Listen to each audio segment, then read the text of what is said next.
Welcome to Smithville, Tennessee. I'm Blake. And I'm Tucker. And we are set for an electric night of high school football. We got your Upperman Bees taking on the Dekalb County Tigers. Yeah, that's right, Blake. This isn't just any matchup. It's a key district showdown with playoff stakes on the line here tonight. Yeah, both these teams are very talented, very well coached, and they're both hungry for a statement win. These fans are in for a great show tonight. Yeah, absolutely, Blake. Before we do anything, let's break these teams down. Yeah, the Dekalb County Tigers come in here ranked the record is 2-3. They're ranked 155th in Tennessee. They opened with a close win over 6A Warren County. Then after that, they fell to White House, 21-13. The week after, they were shut out at 3A Watertown, 31-0. Then they bounced back with a 21-17 win over Friendship Christian. And last week, they were blanked by district rival and reigning state champion Macon County. Yeah, DeKalb County, their program has history. They have 19 playoff appearances and a 2000 state runner-up finish. They're trying to get back to the Class 4A playoffs this season. Yes, some key players for your DeKalb County Tigers. We got junior wide receiver Ryan Lyons, brother of Ryder Lyons. He's a deep threat receiver and a big hitter on defense. He's probably the best player on this team, but we got the news that he's actually not going to play in this game, so that's huge for this game. Then the junior quarterback, Jesse Fouts. He's a dual threat with dangerous speed. He's only about 5'9", so he's not really going to throw the ball much, but he's a great runner. And then the senior outside linebacker, Hunter Buchanan. He's very explosive off the line, and he had 2 tackles for loss versus Friendship Christian. He's a great player. Yeah, and then the Upperman Bees, they're coming in at 3-2, ranked 30th in the state of Tennessee. They started with the road win, first game of the season at Knoxville Webb, and then in the second week they lost to 4A powerhouse Greenville 41-33, and then in week 3 they routed 6A Farragut 42-6, and then in their first district game they beat Snow Memorial 40-7, and then last week on homecoming they fell to 5A powerhouse Beach. Yeah, the Bees are a proud, battle-tested program. Under Coach Adam Kane, they become postseason regulars. In 2023, they were state runners-up, and last year in 2024, they made another deep run in the playoffs. Their identity, they're going to be disciplined, physical, relentless. Yeah, some of the key players for Upperman tonight is going to be Bronston Chaffin, the senior quarterback. He's a Georgia State commit, and he's coming in at number 4 in Tennessee in total yards with 1,554 through 4 weeks. He's going to be a key player all across the field. And then we have Colton Johnson, the junior linebacker. He has 44 tackles, number 10 in 4A. He's going to be causing havoc tonight in the backfield. He has recruiting interest from Indiana and other schools. And then we have Tate Porath. He's the senior linebacker. He leads the team in sacks with 3. He's number 6 in 4A. Colton Johnson and Tate Porath, they're the duo. They're going to be looking to cause trouble in the backfield tonight. Right. We got playmakers on both sides of the ball. This one's going to be really fun. But before kickoff starts, here's a look at other big matchups across Tennessee tonight. We got 5-0 Macon County versus 4-1 White County. The reigning 4A champs face a red-hot Sparta team. Macon County, they've had a great start to the season so far, but White County with the new coach, they look pretty good this year. That's a great game. Yeah, and then we have Pearl Cone 1-4 versus Springfield 5-0. Pearl Cone, they've played some of the best teams in the state. They've scheduled everybody that you could think of that's good. Their schedule's brutal. They're going to continue that with the Class 4A powerhouse in Springfield. They're 5-0. They're a great team. They're coming in at number 2 in 4A in the latest rankings. That's going to be a great game to watch. And then the game last night, it was 4-0 Sevier County taking on 5-0 Greenville. Sevier County being the reigning 5A champs, they traveled to Greenville, and then that was just a great game. It went to 2 overtimes, and Sevier County did end up winning. Yeah, and then we have South Pittsburgh 3-1 versus Red Bank 1-3. The 1A runner-ups face a dangerous Red Bank squad. Red Bank, the record doesn't really show it. They're a great team overall, and anything can happen in this game. Right. Then we got 3-1 Heritage versus 3-2 Carter. 2 4A powerhouses going at it. That is going to be a great matchup too. Yeah, let's go over last week's results. Beach, they came into Upperman on homecoming. They beat them 42-27. The size for Beach, they were just more physical. They wore the Bees down early. They kept it close throughout the first half, but in the second half, Caden Powell, he just ran all over that defense, and Upperman couldn't do anything about it. They ended up losing 42-27. Yeah, and then DeKalb County win against Macon County, and they lost 42-0. Macon County being the reigning 5A champs, they lost a lot last year, but they look even better this year. They were just completely dominant against DeKalb County. Yeah, some storylines to watch tonight. One of mine is going to be, can DeKalb County's defense slow down Upperman's offense? Upperman's offense, they've been putting up points against every team they faced this year. And DeKalb County's defense is a little bit of a step back from what Upperman's used to seeing. Yeah. If Upperman can put up points early and quick, this game could get out of hand very fast. Yeah, another one is going to be the penalties. Both teams have been very heavily penalized up to this point. Upperman, they've got better through the year. They started out the year just super penalized, but as time goes on, Upperman's got better, and Coach Kane does not want to see any stupid penalties tonight. Yeah, and one is going to be, can the Bees contain Ryan Lyons? He's not going to be playing tonight, so this one's not going to really be mattering. But if he was playing, it could have been a different story for them tonight. Absolutely. Some X factors tonight. Mine's going to be the Upperman running back, Carmine Phillips. I think Upperman's just going to try to establish this run game early in this game, and I think they will too. I think Carmine's just going to have a great game, along with Bronston on the rushing attack, but my X factor is going to be Carmine Phillips. Yeah, my pick for the X factor is going to be Colton Johnson, the Upperman linebacker. I feel like him and Tate Porth are going to be the duo. They're going to be causing sacks. They're just going to be causing trouble in the backfield. And then on the offensive side, you've got him at tight end. He's an option to throw to for Bronson Chaffin. He's going to be all across the field tonight, and I'm expecting him to have a big game against this DeKalb County team. Yeah, and our bold predictions, mine's going to be Upperman runs for over 300 yards. I think Upperman is going to just establish that running game and just don't look back from there. I think Upperman's going to run all over DeKalb, and then probably in the second half we'll see some deep shots from Bronson Chaffin. I think Upperman's going to kill him tonight. Yeah, adding to what Blake said, my bold prediction is going to be Upperman wins by 30+. I don't find this game going to be close. I feel like DeKalb County could keep it close during the first quarter, but I feel like, you know, the depth test for Upperman, I feel like they just have much more size, speed. Overall, I feel like Upperman's just going to win this game pretty easily. And then our score predictions. My score prediction is going to be Upperman 45 to DeKalb County 13. Expect DeKalb to probably score on the first drive. Most teams do, but after that, Upperman's just going to take over, you know. DeKalb might get a touchdown late in the game just with second string in, but I think Upperman's going to dominate. Yeah, I feel like my score prediction is going to be Upperman 45 to DeKalb County 0. I don't feel like DeKalb County is going to score tonight. I feel like Upperman, they're better all around. I just don't really like this DeKalb County team this year, but Upperman, I like this team even though the record doesn't really show it. They're just way better than DeKalb County. I'm liking them 45-0. Well, it's going to be an incredible game, folks. Thank you for joining us on our pregame show. Get ready for some fantastic high school football. Later, we'll send it to me and Bryson for the call of the game.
Welcome to Dekalb County. Now we're here in Smithville, Tennessee for some great football tonight. The Upperman Bees are playing the Dekalb Tigers. Now, what do you think about this matchup, Blake? Upperman's a much better team. Dekalb, they're a little bit smaller, while Upperman is just one of the best teams in 4A. Probably not going to be very close, but I think this has the potential to be a good game, Yeah, well, Upperman, last week they played Beach. Now, Dekalb County, they're a pretty good team. They're 2-3. They're not a terrible team by any means, but they're not Beach or Greenville or even Knox Webb. So Upperman, they've had one of the hardest schedules probably in their school's history this season, with a great season last season. And, of course, they wanted a hard schedule. They wanted to repeat that. It's Bronson Chaffin, the star quarterback, Georgia State commit. And he just wanted to prove himself against the top talent. And tonight, it's not a cakewalk, but it's a little bit easier than last week's Beach. Right. We've seen in earlier years from Upperman where they'll come into this game, and this might be the hardest opponent that they face. But we talked to the offensive coordinator, Coach Ram, earlier in the offseason. He said he felt like that Upperman has graduated from the weak opponents. So that's why we've seen Upperman test themselves a little bit up to this year. And really, although they've had some losses, they've looked pretty good in those games. That's just preparing them for the playoffs, and that'll work out in their favor. Yeah, well, I was overhearing the pregame with you and Tucker, and I was listening to your bold prediction, which Upperman has over 300 rushing yards this game. Now, Bronson Chaffin, the Georgia State commit, like I already said, he has 135 rushing yards per game. Right. That's top. That's just fantastic. Right. And the captains for both teams are walking off. For Upperman right now, it's number 6, Carmine Phillips, number 8, Bronson Chaffin, and number 36, Walter Kane.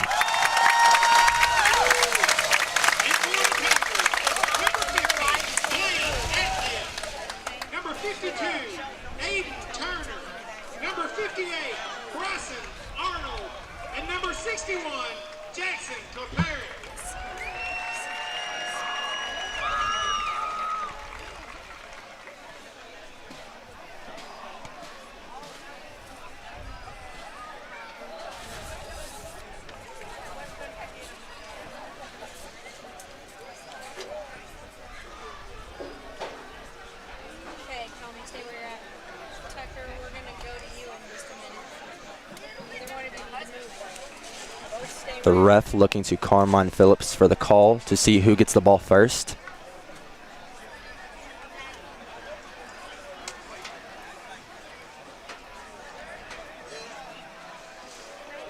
The Tigers have won the toss and have deferred to the second half. And the Tigers have won the toss and deferred, so the Upperman Bees will receive first.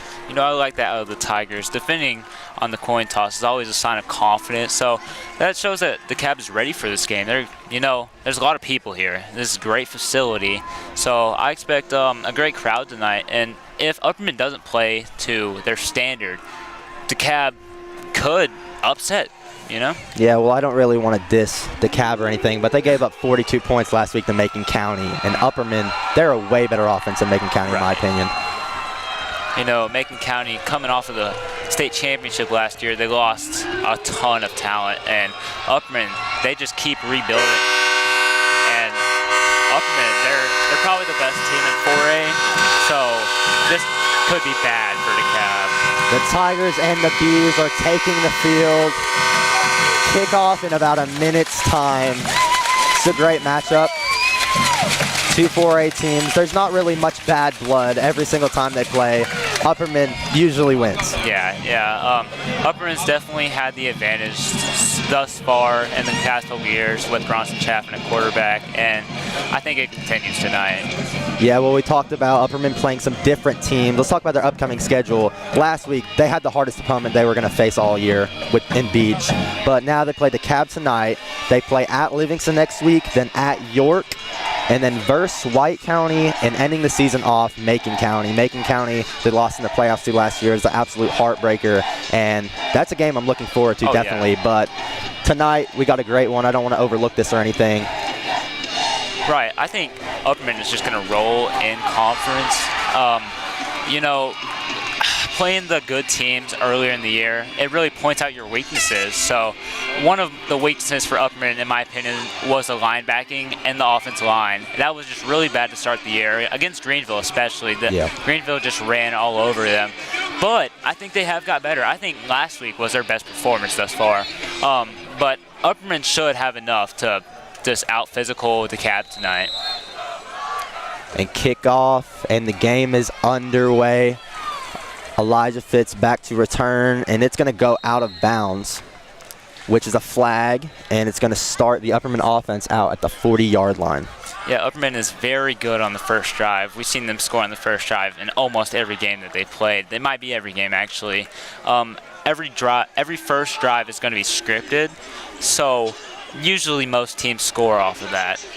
I think Upperman's probably going to try to establish the run game a lot on this first drive here, but we'll see. Well, excuse me, the ball is being spotted at the 35-yard line. I was thinking of NFL rules, I'm guessing. But they're in the huddle, and Braunston told the team to play. He's getting ready. Jude Fitzpatrick to the right behind the star tight end. Braunston's going to take it, run straight up the gut, and he gets hit early, but he pushes for about a 3-yard gain. Yeah, we're going to see a lot of that tonight. Upperman went empty there, so that means 0 running backs in the backfield. Just a traditional quarterback draw, you know. Braunston's like 6'5", so if he really wants to, he could get like 5 yards just from him falling. Yeah, he's fantastic at just taking the ball and running. He's a great passing quarterback too, but running is really his strong suit in my opinion. And it looks like they are going empty again. Tate Porith behind the tackle on the right side. Dekalb's starting off in zone. We're probably going to see a bunch of that just because they're trying to handle Braunston Chaffin. They don't want him to run and scramble for a big game. And Braunston takes it up the gut once again around the same play call. It's kind of a fake to Carmine there. Runs straight up the middle for about a 20-yard gain. Yeah, that was just too easy. Dekalb's got to stop that or this game is going to be really long. Yeah, you know, last week, Braunston and Carmine, they didn't see many holes. Of course, Beach, they're fantastic. Their whole D-line could start on about any 4A team. But they didn't really see many holes there. But right there, Braunston saw the gap and took it. Looks like empty again. Trips to the left. Carmine in motion. He's going to take it this time. Carmine back to the right side. Takes it down the sideline. He's going to get tackled at around the 35-ish yard line. Yeah, I really like that play call from Upperman. They showed the same look the play before, but Braunston kept it. This time they handed it off to Carmine Phillips, and he has a big game. The dual or even triple threat rushing attack with Braunston, Jude Fitzpatrick, and Carmine Phillips has just been phenomenal this season. Absolutely. We call Carmine Phillips a Swiss Army knife because he's also a receiver. He lines up. He catches a lot of passes, around 38 receiving yards a game for him. It's more empty here from Upperman. Carmine. Braunston's going to drop back and throw it right side. Colton Johnson takes it down the sideline for the touchdown. Braunston just dropped back and delivered a dot right there, Blake. It's the same formation. Carmine Phillips on the motion. Upperman showed how much they can do from that look. We saw 3 different plays right there, and all 3 of them were great gains. And the last one, Braunston Chaffin and Colton Johnson for a touchdown. Expect a lot of Colton Johnson tonight as well. Colton Johnson's going to have a mismatch, especially with some of these corners and linebackers trying to guard him. Yeah, Dekalb's definitely going to try to stop him, and that's easy to say. He's probably the best receiver for Upperman, but, I mean, Colton, in man coverage, Colton is just super hard to stop. And the Bees make the PAT, makes it 7-0. That was really easy. Yeah, that was just around 5 plays, just perfect execution. I don't know. I'm guessing that was their game plan, and it's not going to change at all because everything they did, I mean, every play, the least amount of yards they got on one play was 5 yards, and that was just a Braunston, and he didn't even have much, and he got 5 yards, so that's just fantastic. Let's see what Dekalb County can do on offense here. Obviously, without the junior star receiver Ryan Lyons, you know, he was a huge focal point of their offense. Let's see who can step up, you know, who's going to make the difference for Dekalb. I don't know how they're going to fare against this Upperman defense, though. Upperman's defense hasn't been great all season, but they've showed glimpses of a lot of potential. And the Tigers only put around 19 to Warren County. I know, I watched some film on their defense. Their defense is not very good. Last week they got shut out as well.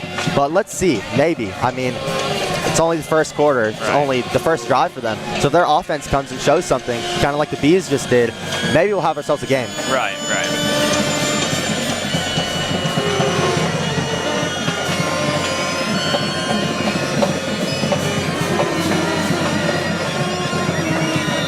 Upperman set the kickoff after taking a 7-0 lead. Kicks it to around the 10-yard line. It's going to be taken back. Elijah Barlow coming up to make the tackle. Great tackle right there by Tate Porath, Elijah Barlow, and Kobe Justice, just all right there at the good time. That's actually the quarterback, Jesse Fouch, right there, who returned that kick. You don't see that at any level of football, really. That's a really concerning for me, in my opinion. You know, DeKalb County, you don't want to get your quarterback hurt, especially with how limited they are as a team.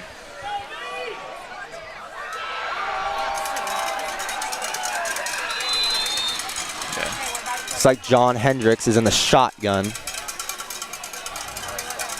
He snaps the ball. He's going to give it. No, he's going to keep it.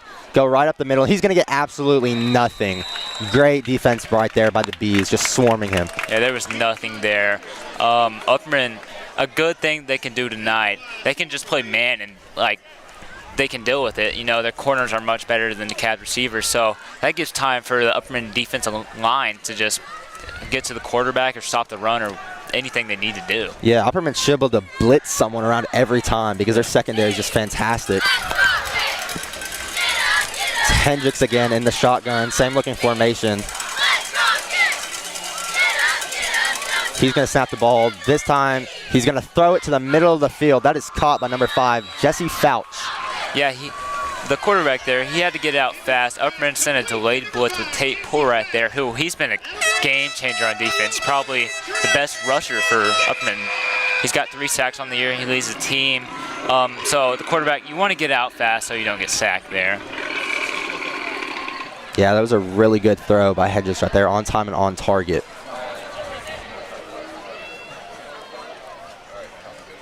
He's in the shotgun. He's going to give it to the running back this time. And what a tackle by Juice Fitzpatrick and Carmine Phillips, letting him get nothing. He took it to the right side, got hit immediately. Again, there's nothing there, man. I mean, Upperman's D-line is much better than Stone's O-line. You know, Stone, after that 2022 year when they made the playoffs, they just fell it off since then. Cecil Ketchum is the running back, the junior running back and safety. He's in the shotgun. Hendricks at quarterback. He's going to take the snap. He's going to drop back, throw it into coverage. And it looks like he was throwing to Elijah Fitz right there, I'm not going to lie. Yeah, that was a very bad overthrow. Elijah, he couldn't even catch up with it. That's how bad it was overthrown. Elijah, he was just shadowing number 4 right there, so he wasn't really on him, but if it were to go past him, Elijah could go up and get it. Number 4 right there is Reed Midget, the freshman. He's 5'10", 165. He's very fast. Hendricks' first throw is on time and on target. That one, not so much. Hendricks, he's going to have trips to the left side of the formation.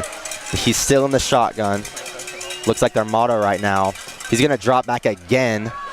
He's going to look deep. He's going to pass it short to number 5, Jesse Fouch, and that is incomplete. Great defense right there. Yeah, it's not what you want to see on the first drive. Did they even get a first down there? I don't think so. No, it is 4th down. Didn't even talk about that. That's a big 4th down stop right there. Yeah, you know, if they were going to have a chance in this game, I feel like they had to come out here strong and score early, but that's not what you want to see if you're a DeKalb County fan. Yeah, Hendricks had a very good throw over the middle, but then after that, drive just stalled out. Running back got nothing, and then 2 straight throws, which are incompletions. Carmine Phillips is back deep to return for the Bees. Almost blocked by Gunnar Block getting in his face. It's a pretty good punt. Yeah, it kind of hung in the air there for a while. It's gonna go about the 40, 41 yard line right there.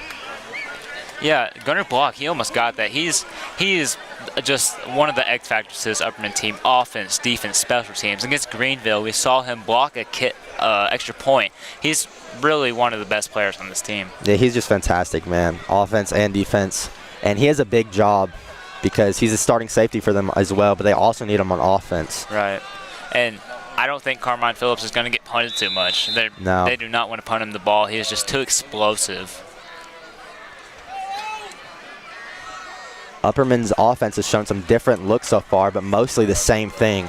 Bronston has Carmine to his right. He's going to give it to Carmine Phillips. He bounces it to the left side. He's going. He's at the 40. He's at the 30. He's at the 10. Touchdown, Carmine Phillips. First play of the drive. That's just perfect execution. Absolutely. Carmine, he's just too fast for this defense, man. Expect a lot of this tonight. You know, at this rate, Upperman's going to score 100 points. This is bad. Yeah, that's a combined 6 plays for the Bees, and there's already about to be 14 points on the board, and it's not even 7 minutes left in the first quarter. That was just flawless, man. Another key to this game is the kicking game. You know, against Greenville and early on in the season, they missed a lot of extra points. So, but Austin has looked a lot better so far. I think he's just got a lot of confidence in him now, and he looks a lot better. Austin looks to kick. Good hold, and the kick is good. Looked a little bit short there, but pretty good kick, and it's 14-0. The Bees lead in the first quarter. Yeah, this is what you want to see if you're a Bees fan, you know. After a tough loss last week, you scheduled a cab after a tough loss just to kind of beat up on them, get your confidence back, you know. I expect that they'll probably do a lot of this against a lot of in-district games, you know. Yeah, well, last week, Upperman, they had to go against an offensive lineman committed to Penn State. He was 6'8". You won't see any of that for DeKalb. Yeah, you won't see any of that for DeKalb. No, they got some kind of big players. They're not Upperman. They're definitely not Beach or Greenville or anything, but they got some big players. Now, they're not going to face an O-line this good. I've seen Tate get to the quarterback nearly every time now. Yeah. Alvarez is getting in the backfield barely after it's even snapped. So the defense is holding up really well, and the offense is just the star of the show right now. Yeah. But William Shea is back to kick. He's going to have to do a lot of this tonight, it looks like. Yeah.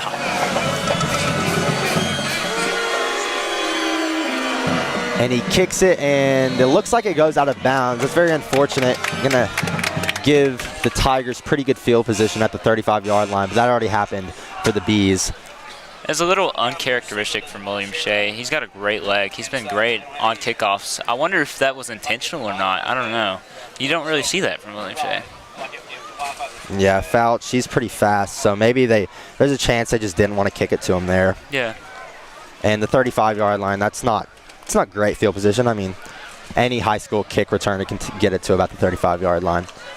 I expect DeKalb to throw the ball a little bit more this drive. You know, nothing worked for the running game. At this point, you might want to ditch that and just try it again after halftime. Expect a couple passes this time. Hendricks in the shotgun.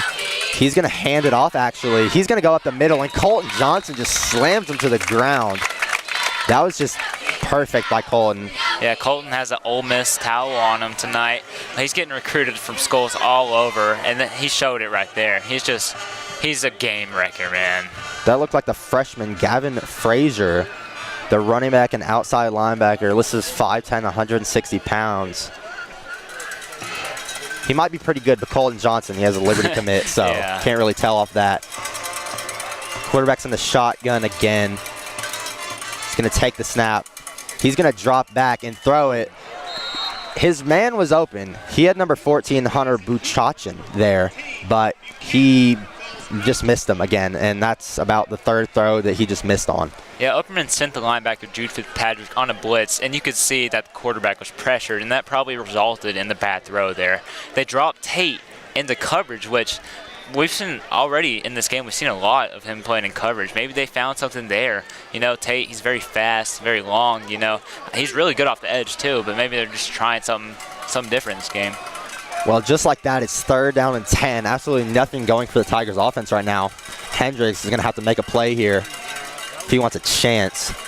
He's in the shotgun. Of course, he's going to drop back. He's looking left. He's rolling to the right on the run. He's looking to make something happen, and he gets absolutely killed by Jude Fitzpatrick right there on the sideline. You have to throw that one away if you're number 10.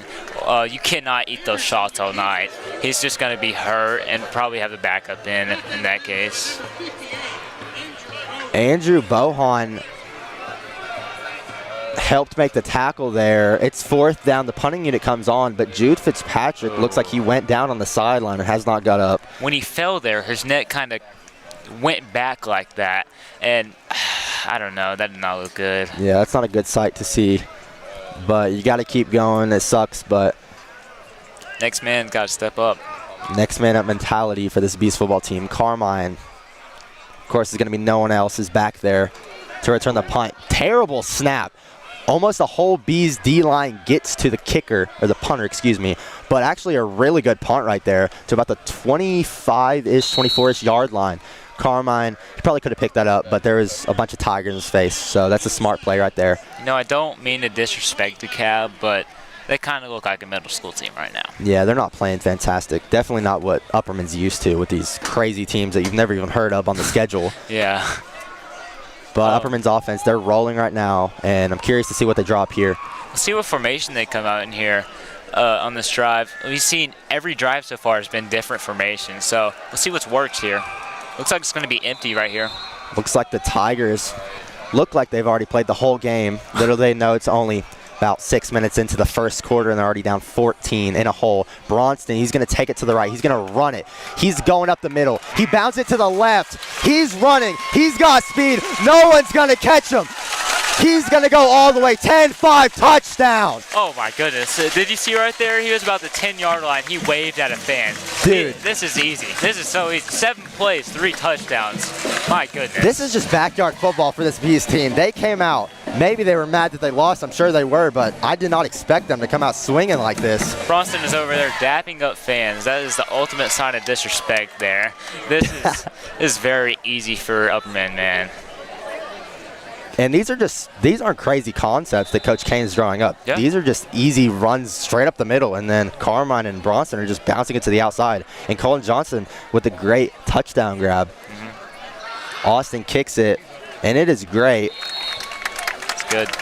21-0, and there's still 5 minutes left, almost 6 minutes left in the first quarter. So this far into the game, when Bronston's back there with an empty backfield, it looks like his majority is going to be a run, you know. Obviously, he can't pass it with the touchdown to Colton Johnson, but with the empty backfield, it's probably going to be a quarterback run. They're on pace to score around 160 points right now. The Bees are, and that's just absolutely insane to say out loud. I can't believe I'm even mentioning that in a high school football game. You know, this could be a hot take, but I don't think that they score that many points. I really don't think they do either, but they're on pace to. Now, I'm sure the second team, it definitely looks like it's going to come out eventually. Right. Maybe there's a chance it comes out starting halftime, honestly. I don't know. Maybe Coach Kane wants to get the starters some more reps after last week's loss. Put his starters on the map a little bit more than they already are. Yeah. William Shea, third time kicking off already, and it's been about 7 minutes of game time so far. Number 42 with a gigantic leg. He has a boot on him. He's going to kick it to the right side. Great kick right there. Fields it about the 5-yard line. Fouch is going to take it back. He's just going to slip at around the 20, not even the 20-yard line, but the 17-yard line right there. No Bees were even near him. He just slipped. That right there is what we call a business decision. Yeah. You know, he was about to get lit up. So, you know, he's just trying to stay healthy. The game is pretty much over already. Let's see if Dekalb can spark something. Just give me one first down, Dekalb. Dekalb's facility and their stands, their whole school is pretty nice. Yeah. I would say Turf Monster got him there, but it's not turf, so it's just a grass monster. But Hendricks is going to take the snap out of the shotgun. Same formation the whole time by the Tigers. He's going to take it, trying to dig his whole team out of a hole. He's going to hand it off to the running back. He actually gets something there. Gets about 4 yards there. Yeah, so something I've noticed from Upperman's defense so far, they're putting 4 on the line and 4 linebackers, and it looks like a different linebacker is going to blitz each play. That last time we saw Kobe Justice blitz, but it was a run play, so he got in there and stopped it.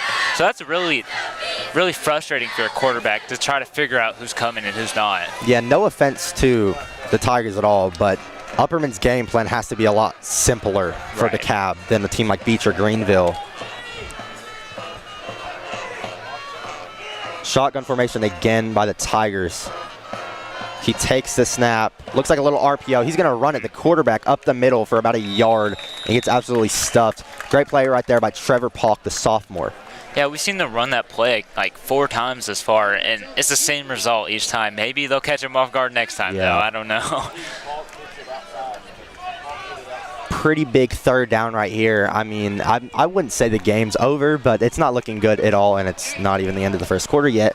But they have to get this here. The Tigers do. I mean, if they want a chance at even scoring on this team, which they haven't even made it to the 50 yet. Yeah. They haven't even made it out of their own territory. Hendricks, he's going to have to make a play for his team. He's not a bad quarterback by any means, but he's going to have to make a play. He's in the shotgun again. He's going to drop back. He's going to give it to the running back. It needs to get stuffed. This is the same result. It's just wash, rinse, repeat in the same formation for the Tigers. Yeah, that time Upperman blitzed Tate Porat. They had 5 on the line, 3 linebackers, and it looks like Cap's going to punt. It's about 4th and 1. I don't know if I like that. I feel like you have to go for it here, even with it being this early. You know, it's so sunshine. They might fake punt it. You never know. I mean, they might have to drop some trickery because I don't even know if you can get a yard on this defense right now. They're playing so good. Yeah.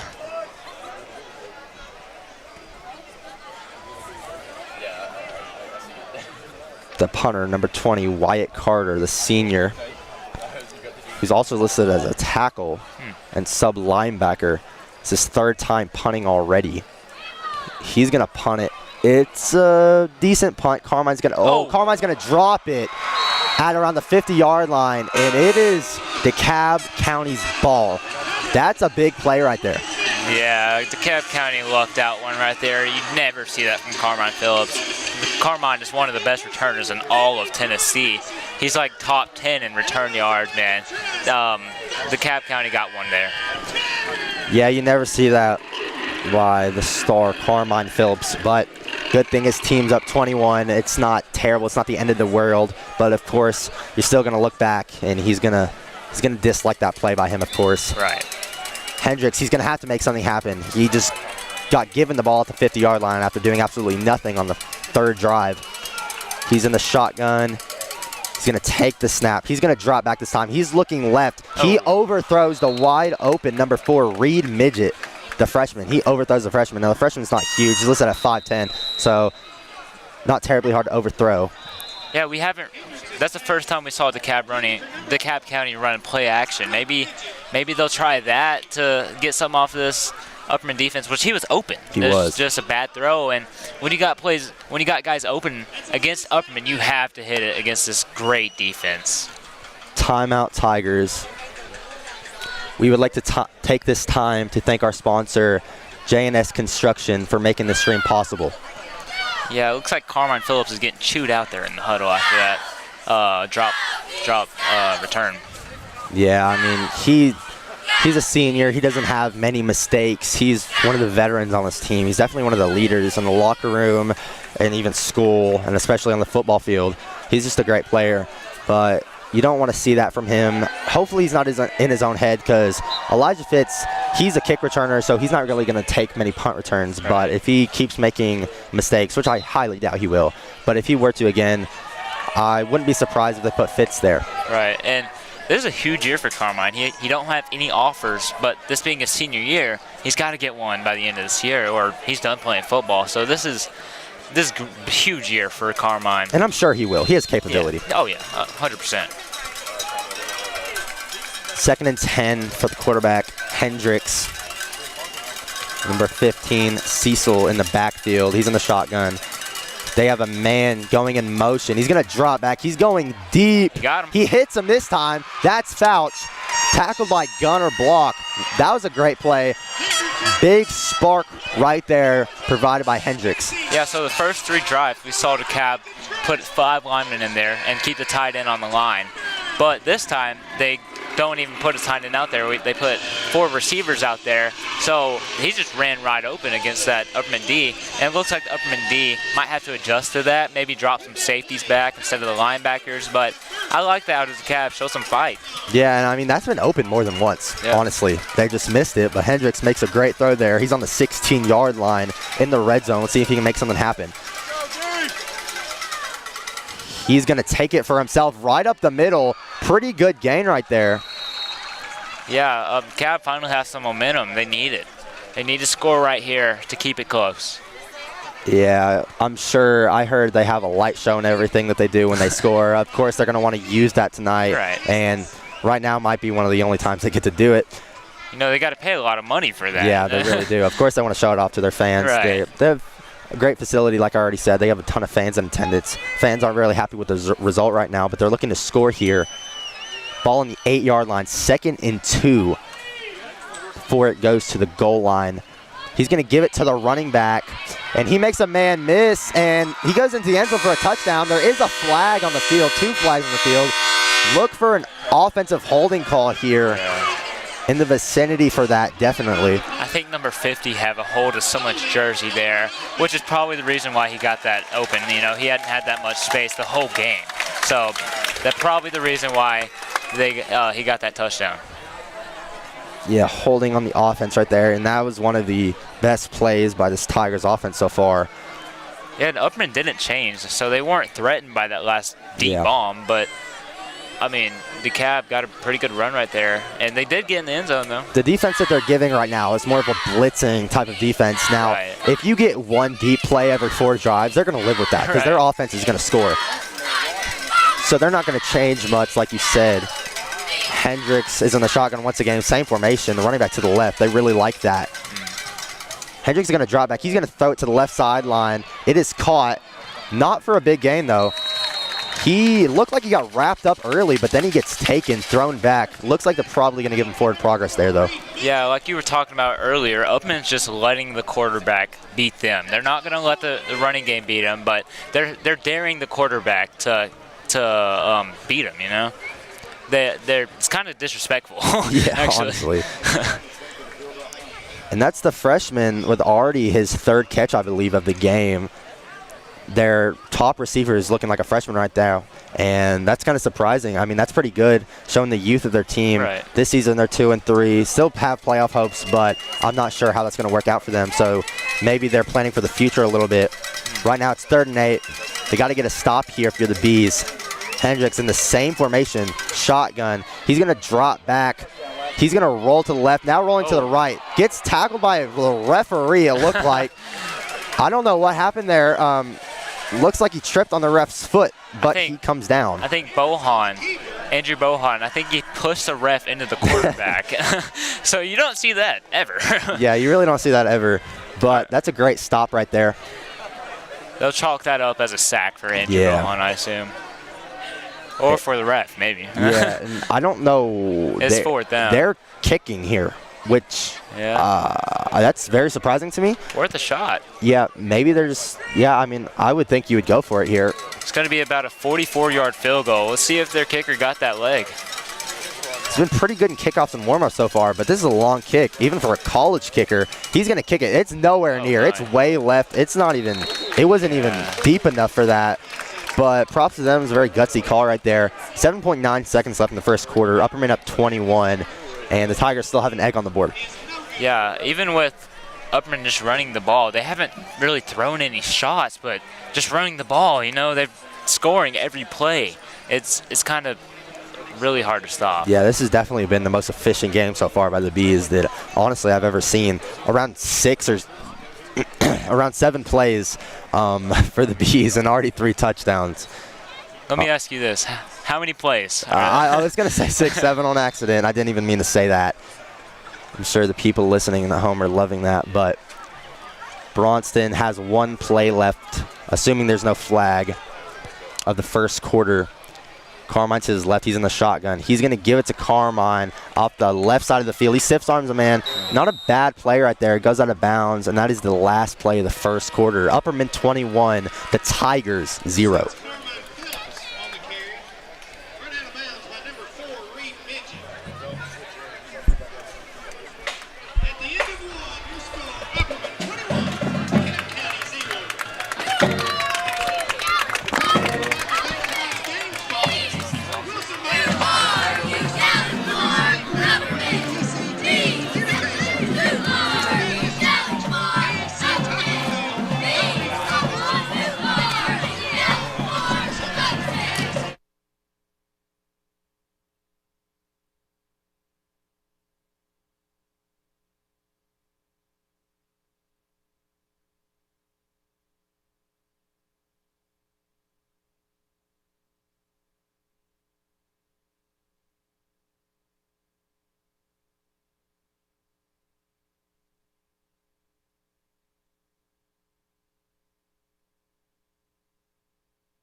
Welcome back to Smithville here, where the second quarter is about to take place and happen here. Dekalb County versus Upperman. Not really a rivalry, but two 4A teams who play each other about every season. Yeah. Upperman, their offense has been the show so far. Now their defense hasn't gave up any big plays, nearly about one big play that really didn't result in anything, just a missed field goal attempt. But Bronston and Carmine, they're running the ball great right now. Bronson is going to take it. No, he's going to pass it to the right sideline. Carmine Phillips trying to make something happen. He takes it to the right side. That's a pretty big hit. Gunner block with a pretty good block right there. Yeah. Yeah, Bronston, he showed the empty formation again, and he faked the run. Dekalb seen that all night, but at the end there, he threw it out to, who was that, Carmine Phillips? Yep. Yeah, and I really like that. We didn't see that much last year, but this far, they showed it against Greenville, just like Bronston faking the scramble and then showing it at the last second. That's really good. One of the best just chemistry teams I've ever seen with the Bees here. Bronson has great connections with all of his receivers and running backs.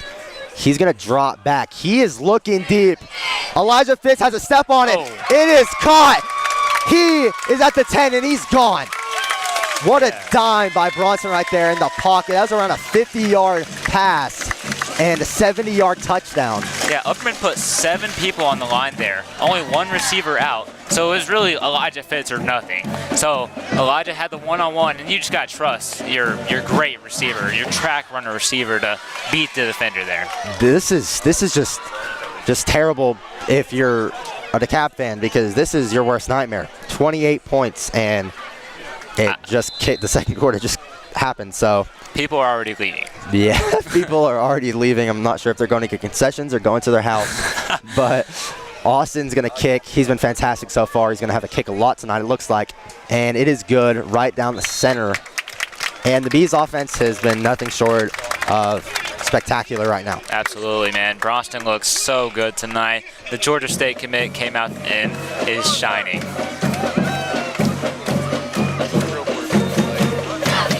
Like you said, he's dabbing up fans right now because it's just, he's making it look easy. Now, of course, he's going to Georgia State next year. He's already committed.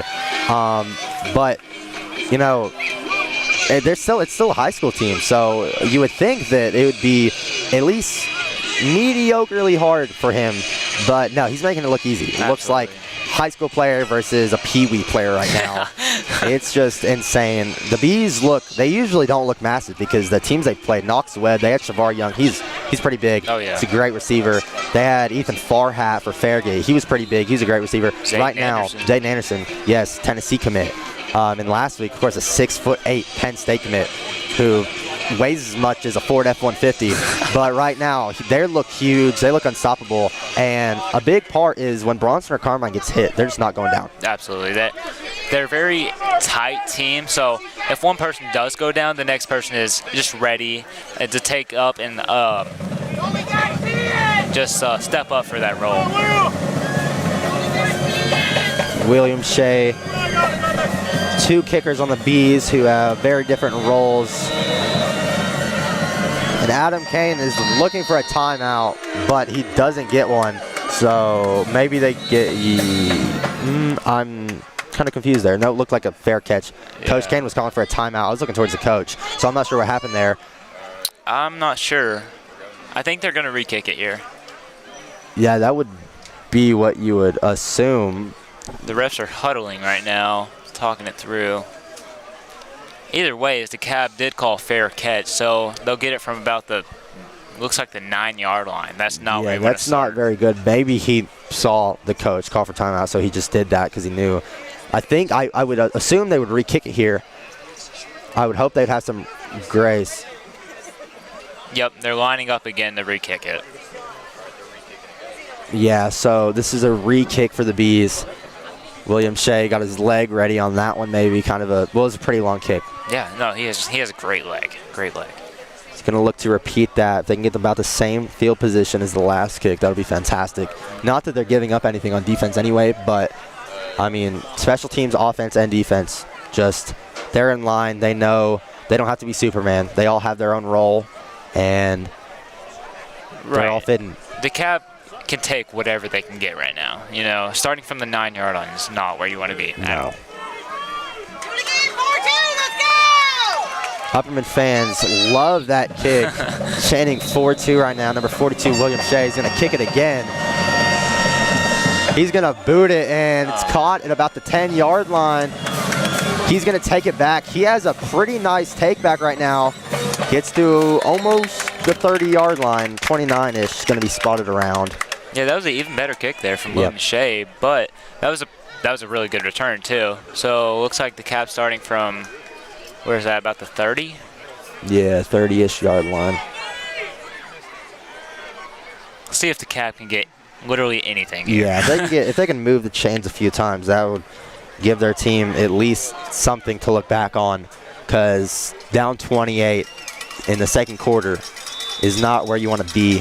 Not at all. Hendricks is in the shotgun. This time the running back to the right. It's a little bit of a different set. They got trips to the left. He's going to take the snap and hand it off to the running back. And Colton Johnson, dude, he's just been amazing in the run game so far. I believe every starting play of the drive has just that little inside zone to the running back there. And every single time it's the same result. 1 to 2 yards at max.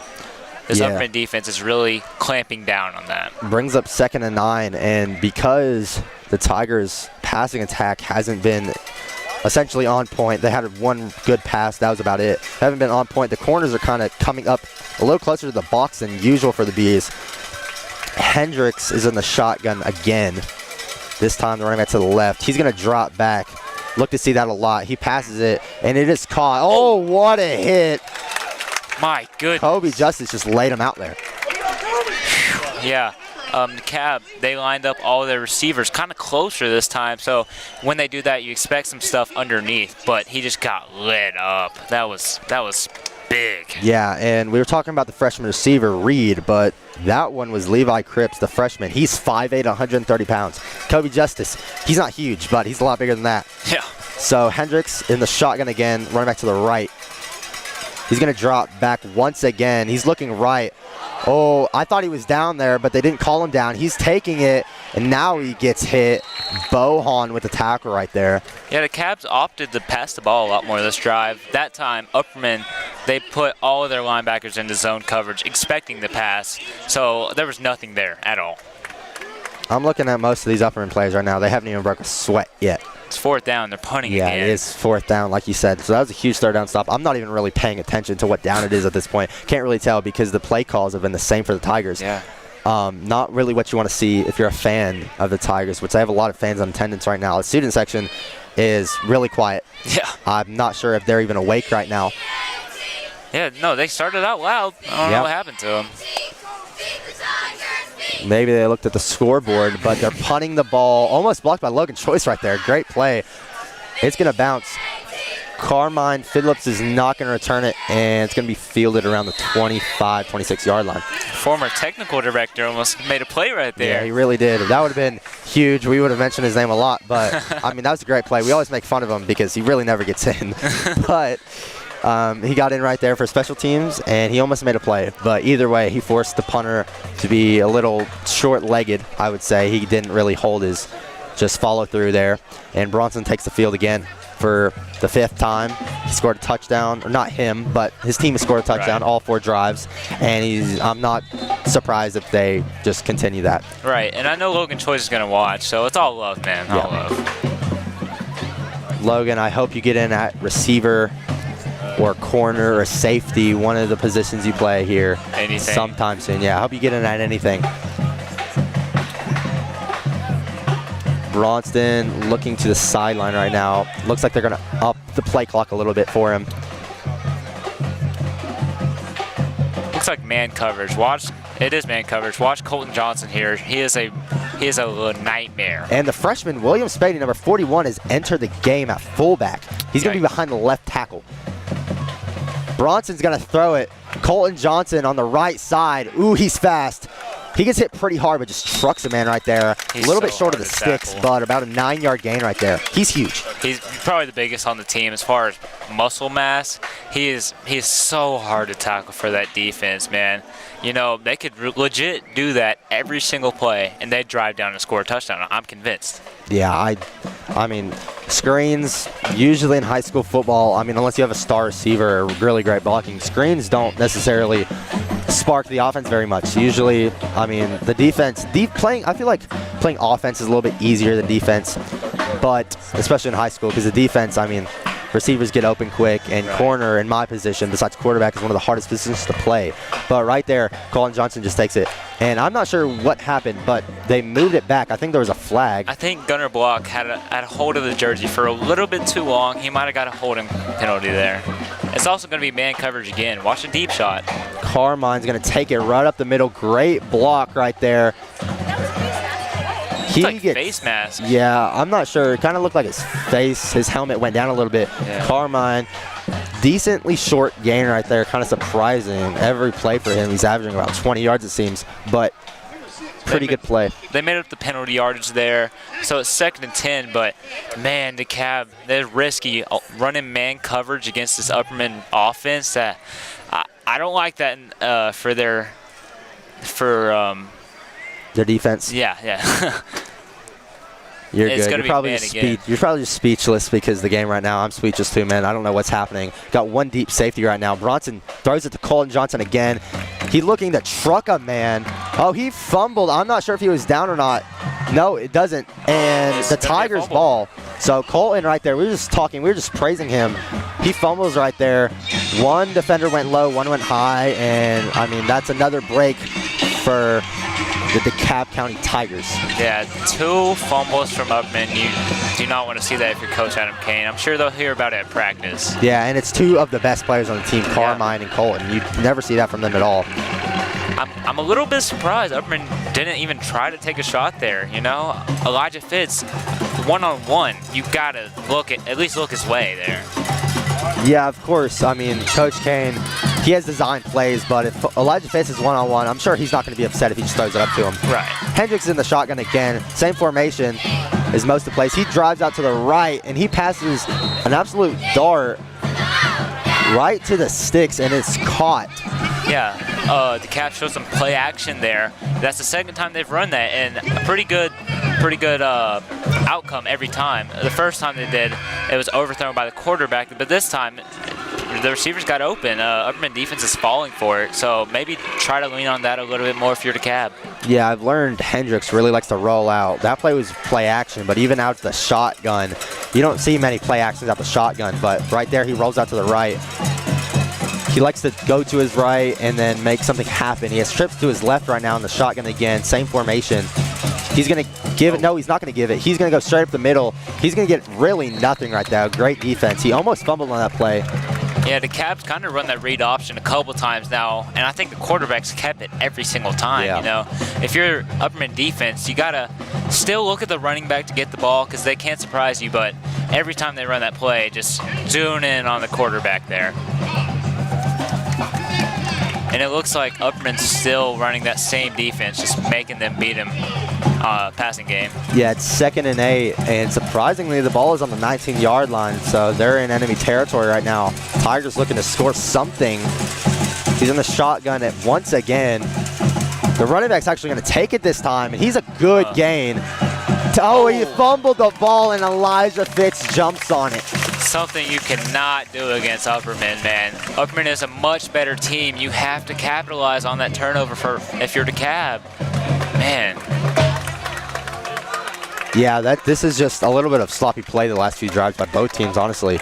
But fumble by Colton Johnson, and I'm not sure what they're going to list that as, but it looks like he forced the fumble. Yeah. Because he was the one with the tackle, and Elijah Fitz jumps on it. So he gets his get back almost with the fumble right there. We'll see if DeKalb stays in man or if they go back to zone. I feel like that's really risky, you know, for that defensive coordinator to call man every time. Yeah, I don't really know what you do here because, of course, you want to play 2 high safeties because their passing attack's insane. But, I mean, you got to have more than one player in the box. Yeah, they're just trying to stop that running game. A little bit of a different set right here. Colton is behind the fullback. Bronson's not going to take it. He's going to give it to Carmine. That's a really good game by him. He's past the 6. That's a first down, it looks like. So if you're the Upperman offense here, you probably want to set the defense up, you know, get a good couple run games, and then right as the safeties creep in the box, you know, there's only one safety out there. So if he comes a little bit closer, you just beat him over top, and that's 6 on the scoreboard. Yeah, it looks like Upperman Bees, they're just running the ball, and they're really riding their momentum right now. Nothing is getting in their way. You would think the defenders would, but, I mean, when you have Bronson, Carmine, Colton, anyone on the team can truck about any of these players. Not a very big team. The Tigers aren't. Definitely not what Upperman's used to. Bronson's in the shotgun. He's going to give it to Carmine once again. Defender's in his face. He's going to bounce it outside, though. He's got speed. He's very elusive. Great blocks down the sideline. Jukes him in. And he's out about the 50-yard line, about a 20-yard gain right there. He's so elusive, man. When he bounces it, he's unstoppable. I think that was kind of a broken play there. It looked like Carmine was supposed to get it up in the middle there, but he bounced it outside, but it still ended up working in his favor. We even saw Bronson lay a block there. You love to see that from your starting quarterback. I mean, he's 6'4", 240, so most quarterbacks would just ease off of that, but Bronson being that big, you love to see him block for his running back there. Tate Porath in. Looks like he's probably going to be a fullback here. He's delivering the play to Bronson, and Bronson relays it to his team. Ball on the logo of the Tigers at the 49-yard line. What am I talking about? Carmine. Oh, it's fumbled again. Bronson grabs it, though. He's going to. Wow, he just trucks a couple men. Pretty good tackle right there. But broken play, and he gets it to about the 40-yard line, 9-yard gain. I mean, I guess if you're Upperman, you'll take it, but you don't want to see that if you're Adam Kane. That's 2 fumbles. I don't know if the ball's slippery. I don't know what's going on, but that's kind of uncharacteristic for Upperman offense. Everything looks a little sloppy right now. I mean, I just said 51-yard line, so a little bit of a drop right there. You don't want to see it because the ball has been in harm's way multiple times. That's the 3rd time that it could have been a fumble. 2 fumbles already. But Bronson, I'm sure he's not going to make that mistake again. Maybe he didn't know if he was going to keep it or give it off. Low snap, Bronson. He has time. He throws it to Elijah Fitz on the sideline. He's one-on-one. He looks to make a move. He's down the sideline. He breaks a tackle. He jukes a man, and that is around a 30-yard gain. What a play by Elijah right there. Okay, so it looks like every time Upperman brings 6 in to block, it's going to be a pass. You know, they only had 2 receivers out. They brought Colton Johnson in there to pass, or to block, and it's a pass play. So maybe the cap can read off of that. Maybe at halftime make some adjustments to that. But those are some things I've noticed so far. 1st and 10. So it's not 1st and goal. It's going to be 1st and 10, and the ball's on the 12, so just right outside. Upperman, they probably won't get a first down here. It's either touchdown or nothing, because you probably won't get to the 2-yard line without scoring because this team's just so aggressive. Right. He's in the shotgun again. He's rolling to his right. He's dangerous. He gives it to Jack Smith, the sophomore. He's in the end zone. They're going to call it touchdown Bees. Sophomore Jack Smith with the catch. You love to see that. That's some of Upperman's youth there. That's the first time Bronson Chapman's tried that play-action formation, and that completely fooled their defense. And Jack Smith, the sophomore receiver, got wide open. Yeah, when Bronson's on his correct leg and rolling out to his right, he's nearly unstoppable. No matter if he throws it just to the right, to the left, he can throw it across his body. We've seen it a couple times. That wasn't really across his body, but sort of in a way. It really wasn't going to his right. He was going straight up the middle, and he throws it left. It's a really easy throw there. Yeah. Let's go, John!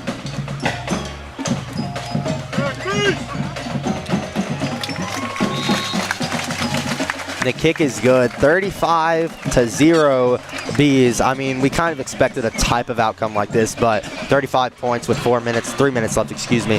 That's still a lot of points for the Bees to score. Yeah, the Cap had a bunch of opportunities there to get in the end zone, but about 3 minutes left in the quarter, Upperman scores again, and that makes it 35-0, man. The Cab, you gotta get at least a field goal. Upperman averages about 36 points a game coming into this game. So they're already at about their mark where they don't really score, but I'm sure this offense is going to stall out. You still got a whole half left. Right. And still 3 minutes left. They'll probably get the ball back. I'm not sure how aggressive they'll be. Depends. But we'll probably see the starters out there for just a couple more drives, just run up the score a little bit more, and then Coach Kane will get the second string back in there. Yeah. I'm expecting the Bees to be a little bit more passive here. Right. I'm sure on defense they'll just drop a couple people back, preventing the deep play. Let them run the ball. I mean, the time's going to tick off the clock, and Tigers can't have that.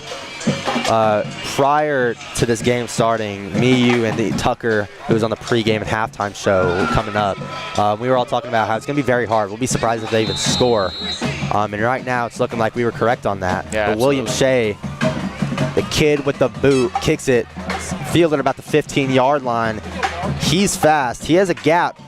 He hits it and takes it about the 30-ish, 32-yard line. Yeah, that's a couple good punt returns there, kick returns there for DeKalb County. If you're DeKalb, I feel like you got to run off that play action. They've run it twice so far, and 2 good plays. I'd lean on that a ton for DeKalb County. Yeah, kick return has really been the only thing that's been good for DeKalb all night. I don't want to diss on them too much. Yeah. I keep on saying that, but there's really nothing to talk about that's been explosive for them. But, I mean, there's still time left on the clock. Probably won't win the game, but they can make some plays happen, make it interesting maybe. Hendricks in the shotgun again, same formation, 2 to his left. Of course he's going to throw the ball, and he has time in the pocket. Yeah. He's Great moving. pocket. Pretty good pocket right there. He passes it. I'm not sure he caught that ball. Nope, they're going to list it as a catch. It looked like, in my opinion, he bobbled it, but they're going to call it a catch. The quarterback there, he had such a good pocket, but I don't know why he rolled out. He could have stayed in that pocket for another day. Man, you got to stay in there and just look for the big play instead of rushing. Yeah, I feel like you need maybe you got a little bit of happy feet right there. I feel like you need to stay in the pocket, and you can see the whole field rolling to either side just lets the corners of the linebackers come up from the guy they're on and make a tackle, which almost happened there. Luckily, he got it out, but all that running around, he ran about 50 yards on that play, only 7-yard pass. Yeah. Trips to the right for the Tigers. Hendricks going to hand it off. He's got absolutely nothing. He gets tackled right there by Tate, poor ass. He's just been in the backfield all night. It looked like an RPO there, so the quarterback, he could have ran it off or he could have hit that slant. He might have made the wrong choice there. Upperman read that perfectly, and they got him in the backfield for a loss. Yeah, again, we've been talking about freshmen and the upcoming players that could possibly make this DeKalb team better, and that was a freshman right there, too. Gavin Frazier, number 23, the running back. The freshmen have really showed out. A lot of youth. Yeah, I mean, there's really no freshmen who get playing time on the Bees. Spady got in, William Spady, but that's about it now. It's 3rd and 10, and he's going to drop back. Oh. Really bad throw right there. He was open. Yeah, he was open, but he's going to get hit either way. Gunner block with, I would guess you would say, the pass break up there. Pretty good play. I feel like the quarterback might have did that on purpose, because if that receiver catches it, he's getting lit up by Gunner block there. He was perfect position. I feel like if you're the receiver, you might be happy that that was a bad throw. Now Gunner's he's pretty small, but he makes what he lacks in size, he makes up for, and literally everything else. Absolutely. He's a fantastic player, one of the best players on the Upperman Bees team. But like we said, he's smaller, but he still hits insanely hard. It's 4th down again. Yep. The punt. Oh, it's way over. He's not going to get the punt. There is no way. Jeez. Gunner grabs the ball. Nope. The punter got it back, but it's going to be about the 1-yard line, it looks like. And that's just insane. Now, I was going to say they're probably going to play passive, Blake, on this, but now you're at the 2-yard line. Might as well just give it Colton Johnson the ball, and he could just fall and score. Yeah, ball, it looks like, I'm not sure where they're going to spot it. To me, it looked like about the 1-yard line. Yeah, ball on the 1. Yeah. So I was going to say they would probably play passive here, up 35. There's no reason. Maybe give the team a little bit of respect and just knee it a couple times. But now anything you do, even if you hike the ball, you're basically in the end zone. So it looks like Upperman's just going to get a power set here, jumbo set, and they're probably either a quarterback draw or Colton Johnson, handoff to Colton Johnson in the end zone. Should be a 1-play touchdown. Yeah, it should be. Everything's been a 1-play touchdown, even when Upperman's starting at about 25, 30-yard line. So I'm sure Coach Kane doesn't really drop anything crazy here. Just play passive, run the ball. Jack Smith coming into the game. There's 1 second on the game clock.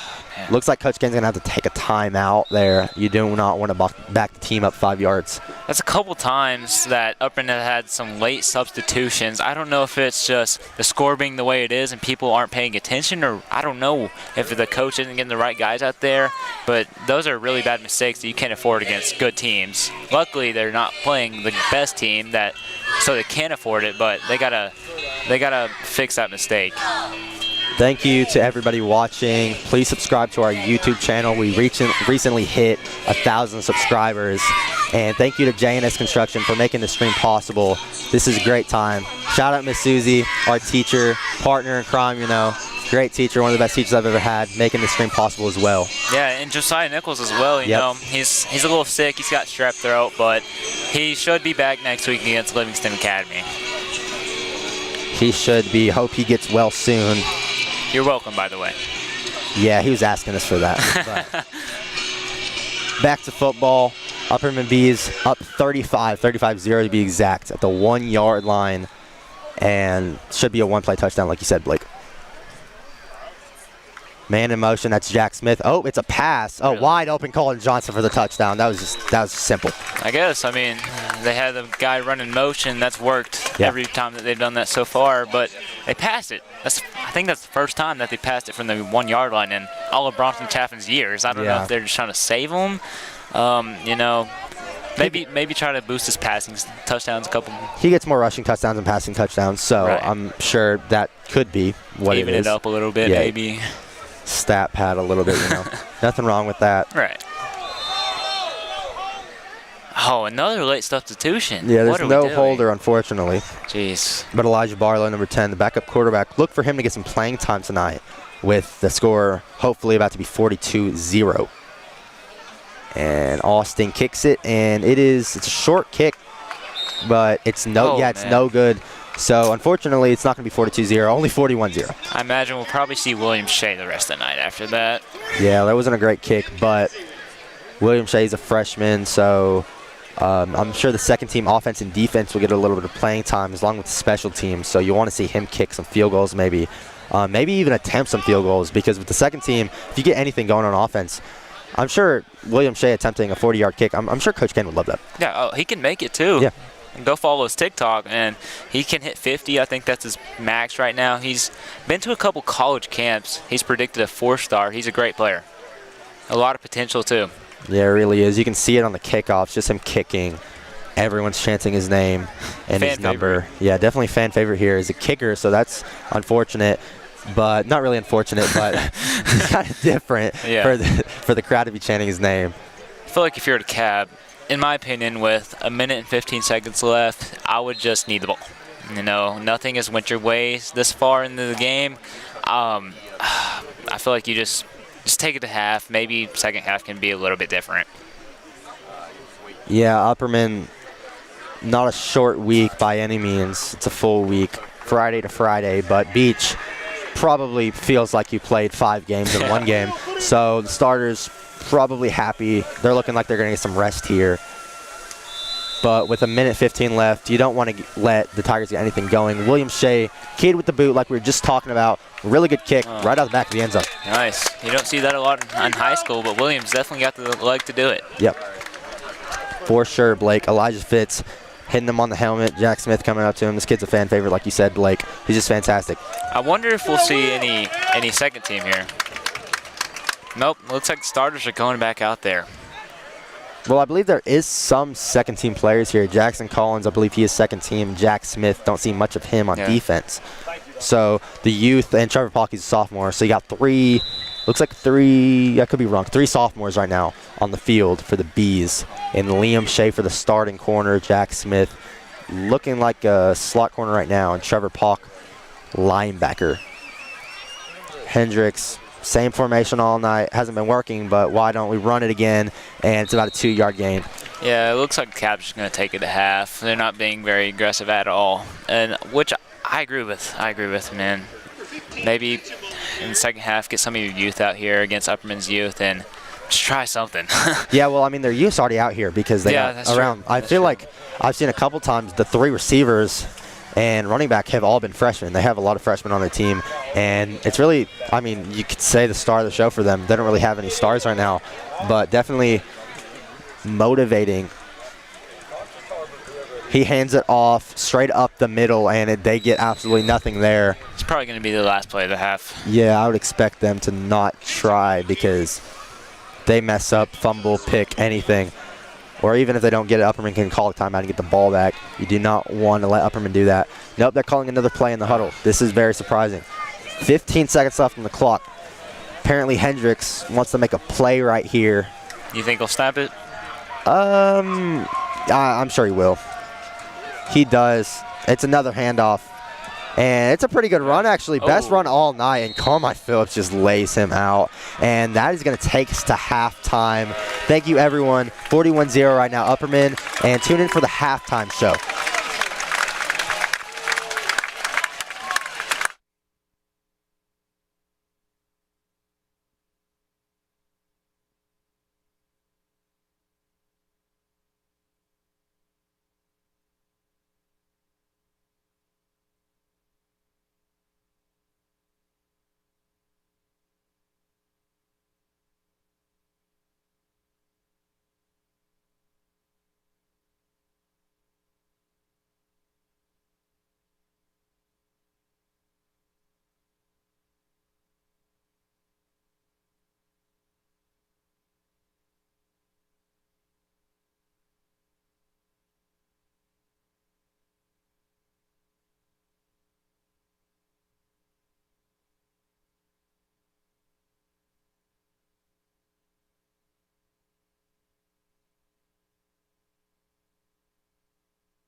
Welcome to the UHS Hive halftime show. I'm Tucker. And I'm Blake. And we're going to go over the first half for you.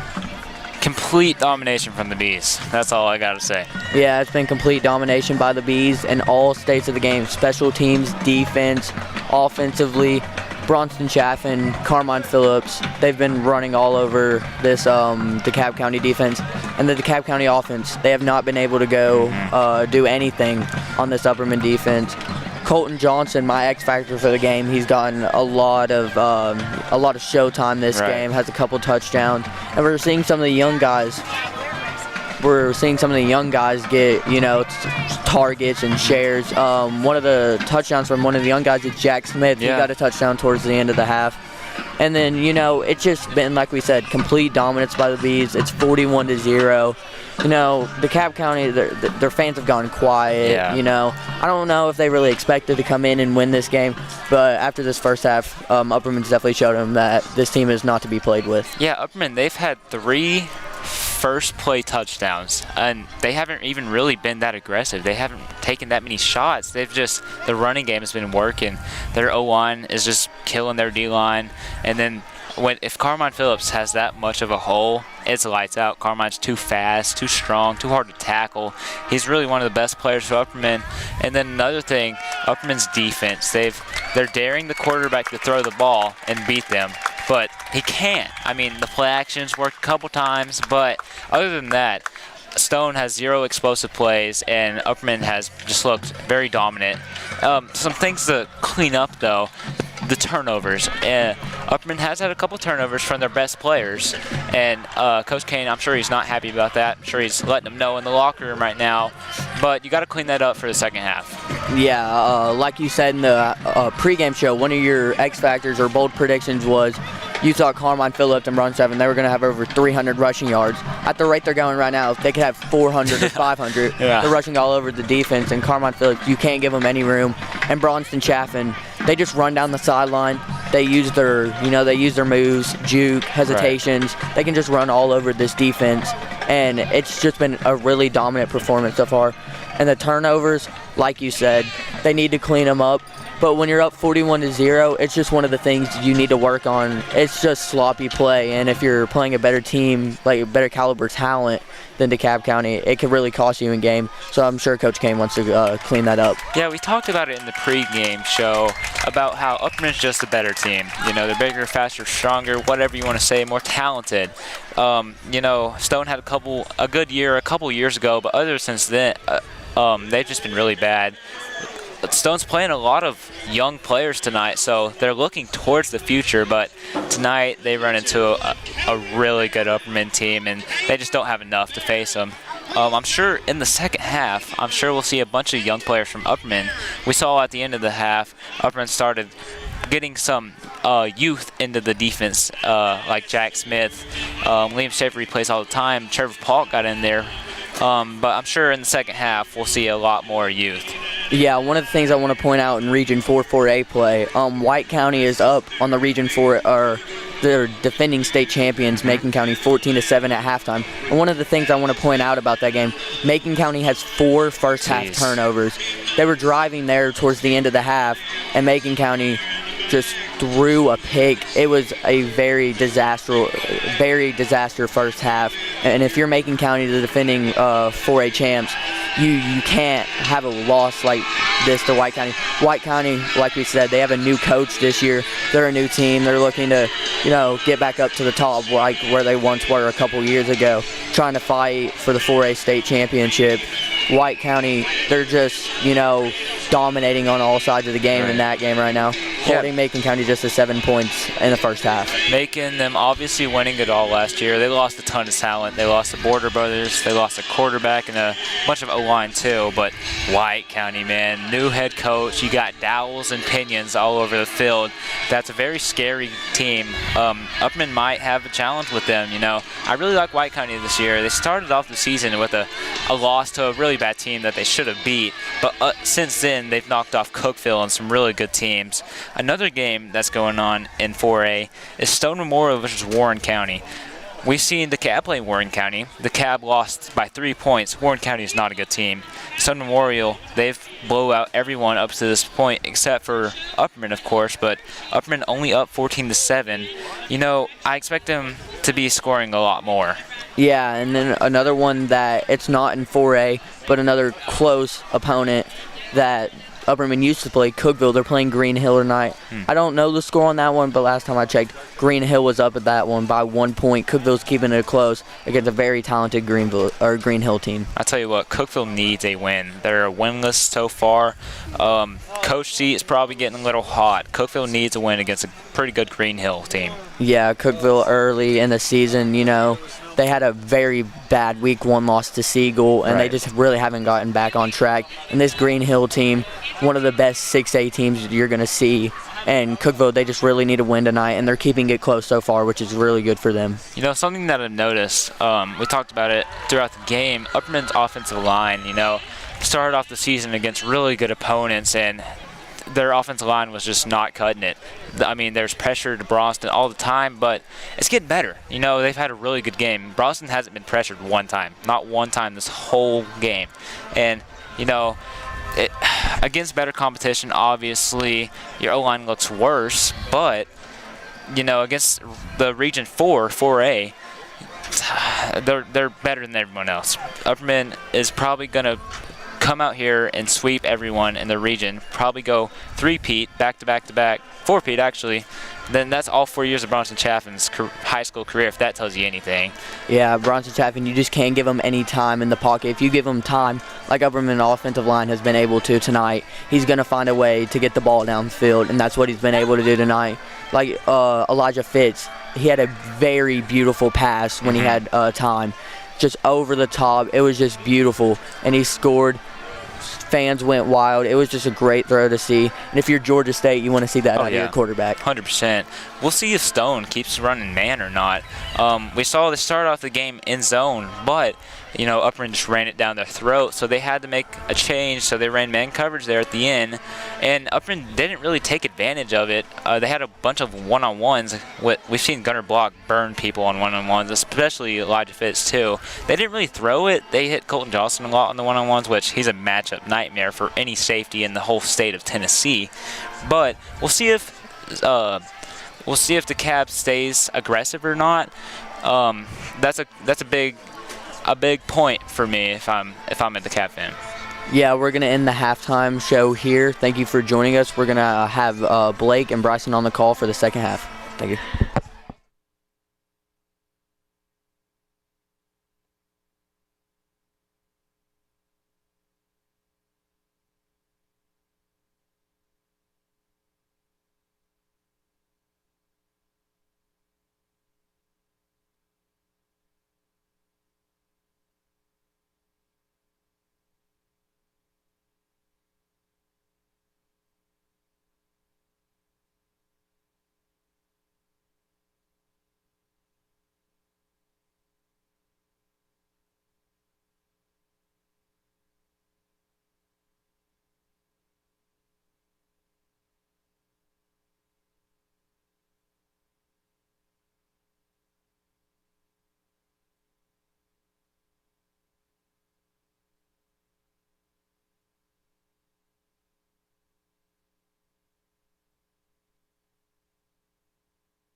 Welcome back to Smithville, Tennessee, where the Upperman Bees are taking on the DeKalb County Tigers right now.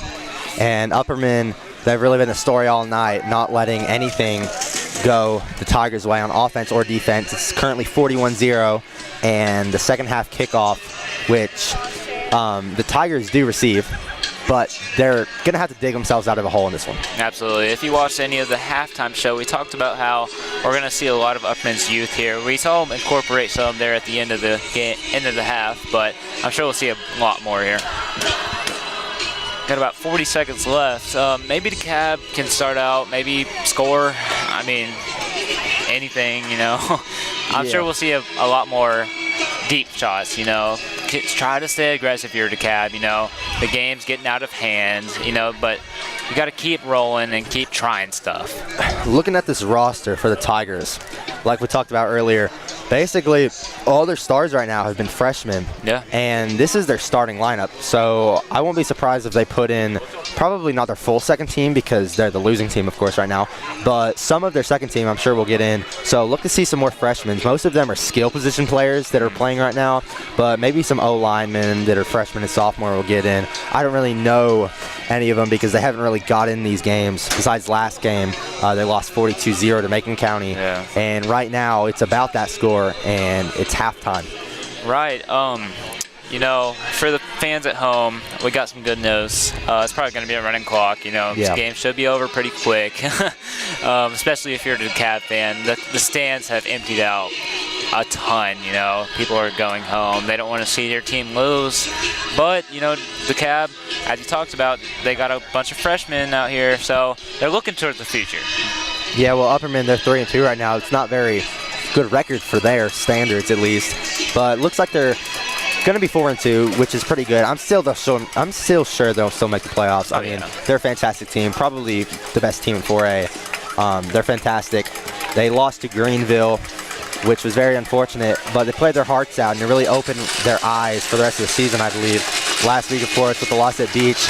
But Beach is just a different tier of high school football teams. So you can't really compare that to this right now. This is just, I mean, calling Upperman a 4A team is kind of surprising because it's just any 4A team that's like in their region, they just absolutely obliterate.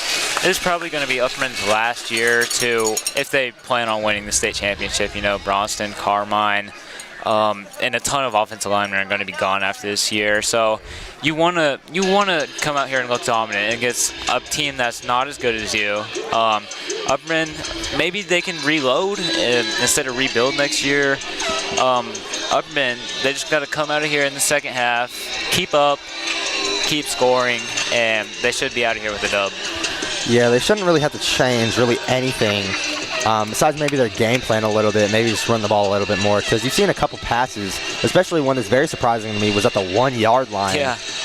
Bronson dropped back and rolled to the right and threw it to Colton Johnson for the touchdown. That's his second of the day receiving.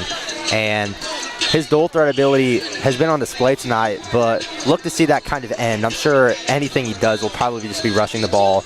Carmine, he has a touchdown already. He's just been fantastic. When he bounces outside, he's just absolutely amazing. But look for Jude Fitzpatrick, the second-string running back. Now, he's in a lot of plays. He plays a good amount of fullback, too. Look to see him. Maybe Jack Smith at running back, too. Yeah.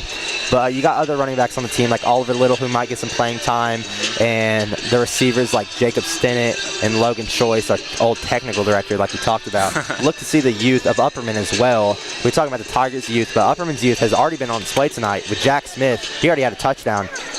So the youth is definitely on display for both teams. And this really isn't going to be a close game either way. So maybe don't get upset if you're DeKalb. Just look at the bright side of things. Your freshmen are playing great, and if you can come out and do decent in the second half, maybe you'll go into the next game kind of happy. Right. I would just, in the second half, I would just build for next week's opponents for DeKalb. Yeah. Upperman has Livingston next week. That should be a good game. Travel to Livingston. Travel to the cow pasture. The cow pasture. Yeah. That Livingston looks pretty good this year. They have 1 loss on the year. I believe they have a bye week this week. Yeah, that could be a good game, you know? Yeah, I feel like Livingston, they're another one of those teams that they're pretty good in 4A, but as soon as they go for Upperman, I mean, I don't know if they're going to do good. I mean, I'm sure, well, positive. The difference between Upperman and any team is, I feel like Dekalb is closer to Livingston than Dekalb is to Upperman. And Livingston, they're just not, I mean, it's going to be a good game. I'm looking for it to be better than this game, but I'm still expecting Upperman, especially since they're on a roll right now, to carry that motivation and momentum into next week's game.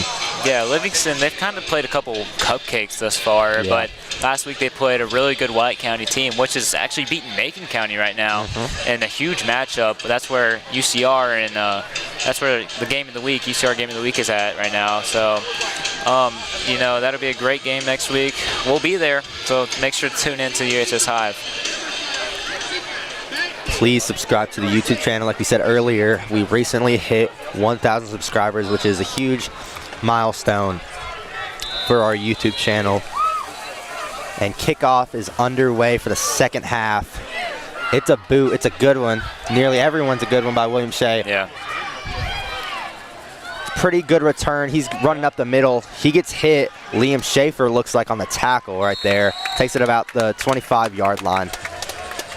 Not bad, not bad. And I was told by a fan that, you know, that touchback from William Shea at the end of the half, this is actually first touchback that he's ever had. Wow. Yeah, so that's huge for the freshman. I mean, that's pretty good. High school kickers, not many of them can do that. Yeah. And especially a freshman. He's pretty strong, too. He benches a lot. He lifts a lot. So it's not like a little skinny kicker. Right, so you expect a freshman kicker to be like maybe 5'8", 110 pounds. No, he's pretty big. Hendricks looks to make something happen. He's in the shotgun once again. Oh, he passed it. Oh, it was hit by Colton Johnson right there. He didn't try to one-hand it, but he got a hand on it for sure. You got to catch that if you're Colton. Upperman comes out in the same look defensively, 4 on the line and 4 linebackers. They didn't send any linebackers to the blitz right there. Everyone stayed in coverage, and then Colton was in the perfect spot right there. He got his hands up there, man. He's got to catch that. Yeah, he's huge, especially when he's in coverage. Now, he's a great run stuffer, but in coverage, he's great because he takes up around 3 yards just standing still. So he's a big wingspan. He's one of the biggest and strongest players, like you said, on this team. Hendricks in the same type of formation, same one all night. Probably expect a pass here.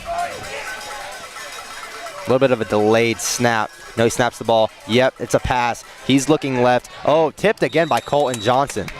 Yeah, number 5 was running open there on the inside, but, you know, Upperman, again, they didn't send any linebackers, and when they don't, there's very tight windows all across the field, you know. You got 4 linebackers, you got 2 corners playing man coverage, so that's 6 people right there. Quarterback has to make a perfect throw to even get it to the receiver.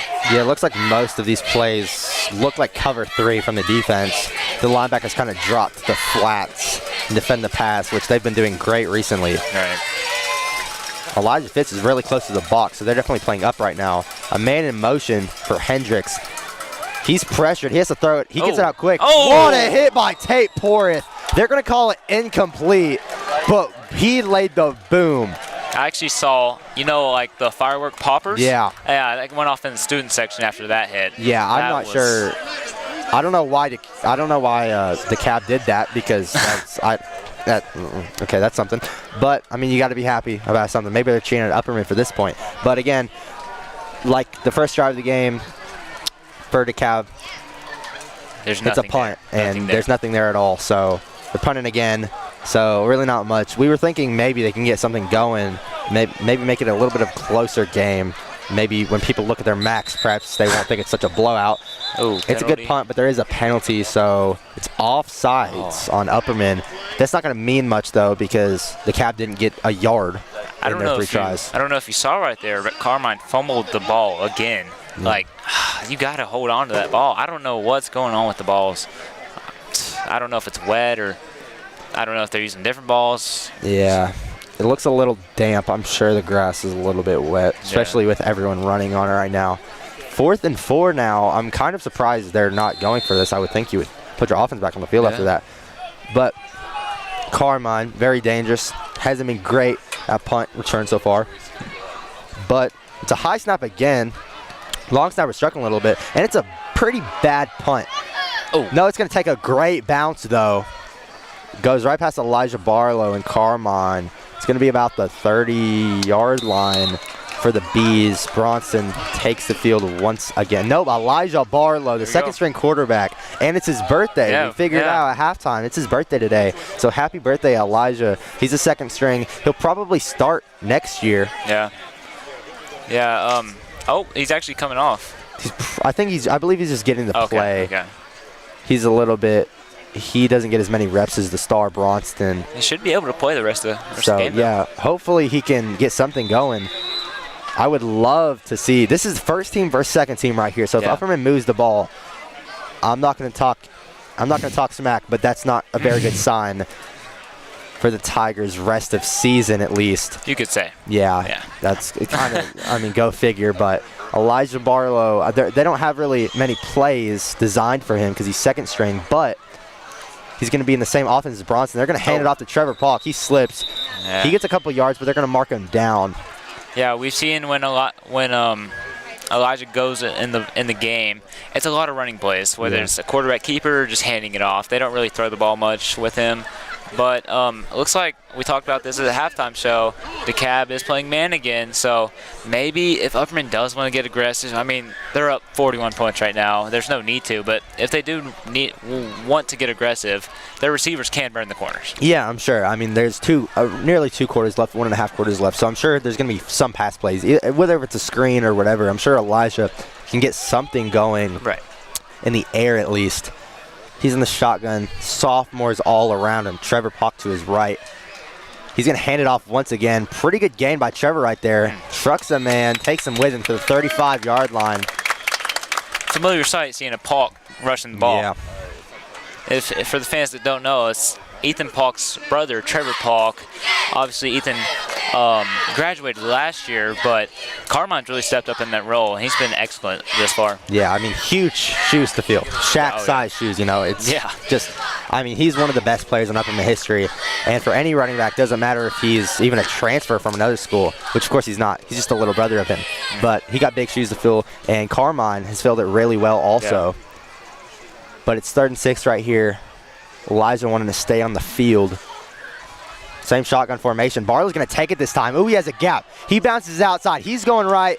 He gets it. He gets a first down. However, there is a flag, so it's in the vicinity of offensive holding. I think it's number 62 there. He's probably held on to the jersey a little bit long. But Elijah looks super fast right there. That's very exciting to look forward to. Yeah, some of those read option type plays Elijah really does good in. He could probably start on some of the teams, even in 4A. Yeah. He's a really good quarterback. I mean, we see it with White County. White County has a 2-quarterback system. They run Trip Pinion's little brother, but they also run a separate quarterback out there. It's strictly for running. Yeah. You know, if Elijah was Bronston's size, he can move. You know, he's probably faster than Bronston, actually. Yeah. It's a really solid backup quarterback. One of the best, I would say. He has a lot of experience. He's a junior. And, of course, this is really good for Coach Kane because he's probably going to have to start next year unless something drastic happens. I mean, I don't really know who else would step in the place of Bronson. Talking about shoes to fill, Bronson's going to be massive. Yes. But 3rd and 13 now. Elijah takes the ball again. He's getting a couple yards. He's short of the line of game, but pretty good gain right there. Back-to-back good runs by Elijah. That's a good stop there from the Dekalb defense. It's going to be the first time Upperman punts tonight, so that's huge for the Dekalb defense. Maybe, just maybe, they can spark something on offense against it'd probably be Upperman's second-team defense. So maybe rely on that play action. It's been working earlier in the game. Maybe try that. Yeah, if the Tigers don't score here on the second-team defense. I mean, we haven't seen the second-team defense yet. Right. But, of course, against second team against any first team, unless it's some insane team that has crazy star talent or freshmen that are unproven that haven't got playing time yet, any first team should score on any second team. Oh, just absolutely. Easily. But there is a timeout by Dekalb County. That was very confusing. Upperman got players in there very late. We saw that in the first half, but I think it was actually the coach that called. They had their kickoff team out there, but the coach called them back. I don't know why. And then I think they had William Shea out there, but instead they want Carmine to punt the ball.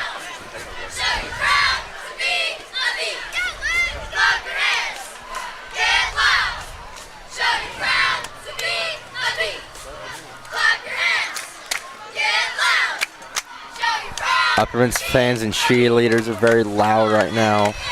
Much louder than the Cap fans. Much louder. The student section for us is probably bigger than theirs right now, I'm not going to lie. And, I mean, up 41. I don't know. I don't think I don't think they're going to be loud at all here in Smithville, but it's okay. Elijah Barlow is in right now. Oh, but he's not. No, he's not at quarterback. He is in, but it is going to be a punt. Okay, just making sure. I believe that's the same punt returner that we've seen. Yeah, so it should be first team versus second team like we were talking about here in Smithville. The Tigers are going to have to get something going. Carmine, the star, he punts it, and it's not a bad punt, but it's going to be fielded around the 37-yard line. Yeah, like you said earlier, we need the Cabs offense. They're putting their first stringers out there against Upperman's second string. They got to score here. It'd be pretty embarrassing if they don't. People like Logan Choice, Oliver Little, Jacob Stinnett, then a few. Jack Smith is in, Spady is in, Marcus is in. Some of the second teams you don't get to see a lot of. Jacoby Beasley. Logan Choice, all eyes are on you right here. Yep, Trevor Polk. Oh, no, Trevor Polk is running back to the sideline.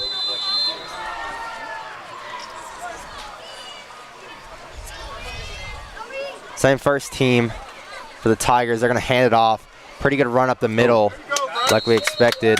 Braxton Pitts with a tackle right there. Oh, yeah. He's joined late at the beginning of this year. He's kind of a walk-on, but he's been really good, and he's already on varsity. So that's really good props to Braxton Pitts. Really good tackle. Really good vision right there by the running back, though. 2nd and 4, 6 yards. We expect them to be able to run the ball on the second team. They should be able to run the ball anything they want, but yeah, they're going to hand the ball off again. Well, actually get nothing, and Logan Choice with a really good tackle right there, actually. Yeah, Upperman's staying in that same defense that we saw in the first half. 4 on the line, 4 in coverage. You know, they're just stopping the run. That's all they're focused on right now. 3rd and 4, did not get 1 yard on that play. So big third down right here. It's not really big, but I mean, it's big for this game right now. So if the second team can get off the field, that would be great. Oh yeah. Especially they'd be motivated. Hendricks going to take the snap out of the shotgun. He's going to run it 3rd time straight. Oh, there we go. Another tackle by Logan Choice's 2nd straight tackle, but that's a really good gain right there. A gain of about 10, 15-ish yards. Yeah, you're starting to be able to see the offensive line just beat up on the second string of Upperman. Upperman obviously has some younger players in there versus the Cabs. They got a pretty experienced offensive line, although it's not good enough for Upperman's first team, but they're kind of just manhandling the Upperman defense.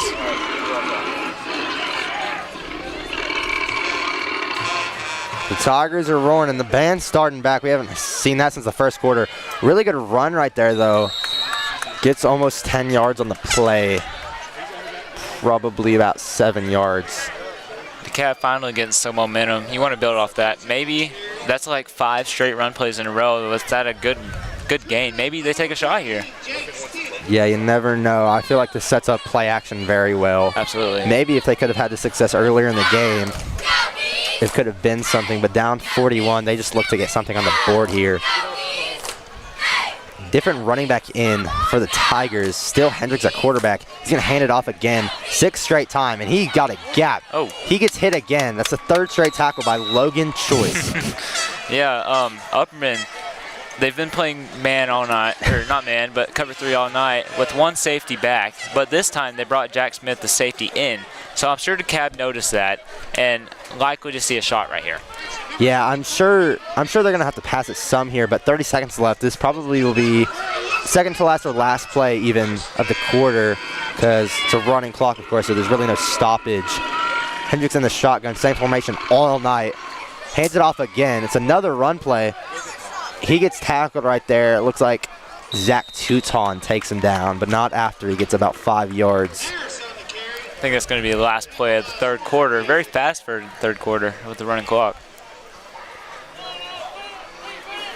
Yeah, so going in the 4th quarter, I mean, there's not much to talk about. Upperman everyone on their team knows their place, knows their role, and they're executing very well. Offense and defense, I'm pleased if I'm Coach Kane. Besides some of the special teams and fumbles on mishaps and bad plays, there's really just been, you can count on one hand how many how many bad plays they've had. Yeah. I mean, at this point, I feel like if you're Coach Kane, you just want to get out of here with no injuries, everyone healthy, and just look forward to next week. Yeah, Livingston Academy should be a little bit of a better matchup, a little bit of a funner matchup, better to watch if you're a fan. The student section, though, props to them for not leaving yet. Yeah. Till the fourth quarter, maybe they want to stick it out. I don't know. Get some pictures with the players. I mean, they're not very loud, but they're here. They're not really talking. They're over there. I don't know. You don't notice them.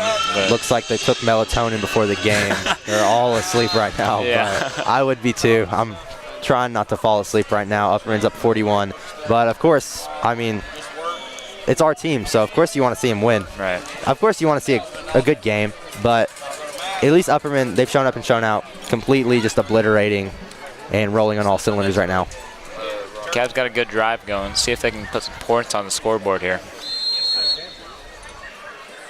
Yeah, it'd be a little bit better if it's not 41-0. Same formation, like we said all night. They really like that running back to the left side. Oh, it's a direct snap. I don't know if it meant to be, but the running back takes it. He gets a really good gain right there. Yeah, we haven't seen that at all. I really like that. Some trickeration is what they need. Catch this Upperman defense off guard. Just try to mix some stuff up in. Got a lot of different players in for the Tigers right now as well. So some non-familiar faces for us at least. We haven't really seen much of them on film or anything. But still same stars are in. It's a really short gain right there. There's actually a different quarterback out there. Number 12, that's going to be Colin Donald, a sophomore. He's only 5'6". Yeah, I was curious after I said that. I was looking at the quarterback, wondering why he was smaller than the running back. Usually, I mean, their running backs, most of them have been 5'8" and below because they've been freshmen, so they're not fully grown yet, but he looks really small. He's not much bigger than Gunnar Block. So I don't know how he's seeing over his line right now. Not that he has to throw the ball or anything. But actually, he's going to hand it off. Pretty good take by the running back. Marcus with the tackle right there. No, he stayed up, but Marcus had his legs wrapped. Yeah, at this point, we just got the second string versus the second string. I doubt we see a pass the rest of this game. You know, just getting out of here healthy. Both teams, I'm sure both coaches talked about it. And, you know, you just got to look forward to next week. Upperman, they're playing a very conservative defense right now, not really trying to blitz or nothing, just playing straight zone and just not trying to get any deep shots over their head. Yeah, as they should. Just don't get anything deep, and you should be fine. Pretty high snap. The quarterback's going to take it, and he's only 5'6", so he's not very elusive. Yeah. He's got kind of short legs, doesn't have long strides like Chaffin or anything. So he couldn't really make anything happen there. Yeah, the Caps kind of, every play that they've had, there's been the same formation. You got 6 people on the line, including the tight end. There's just straight run, very conservative offense as well. Thank you for everyone watching and still sticking around for this blowout. It's just one of the biggest plays of the game right here. Honestly, it's a 4th and 2. Yeah.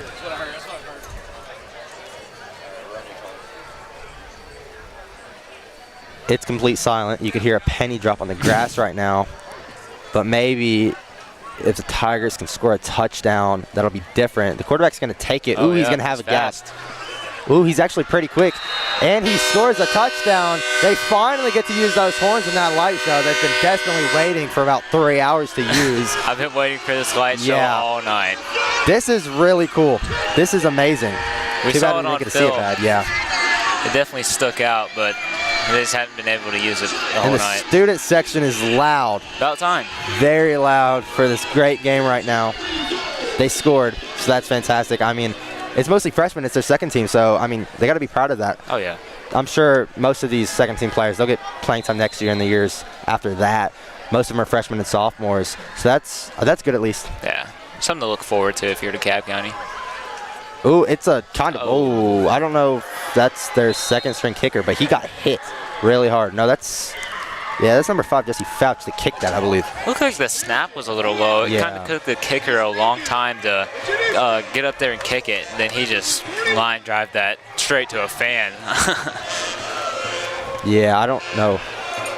Oh, our own student section is starting a chant right now. Yikes. So that's something you don't see often. No.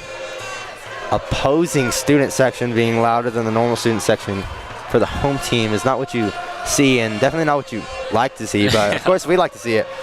No, these are actually pretty good stands for the opposing team, you know. It's almost like our home stands, actually.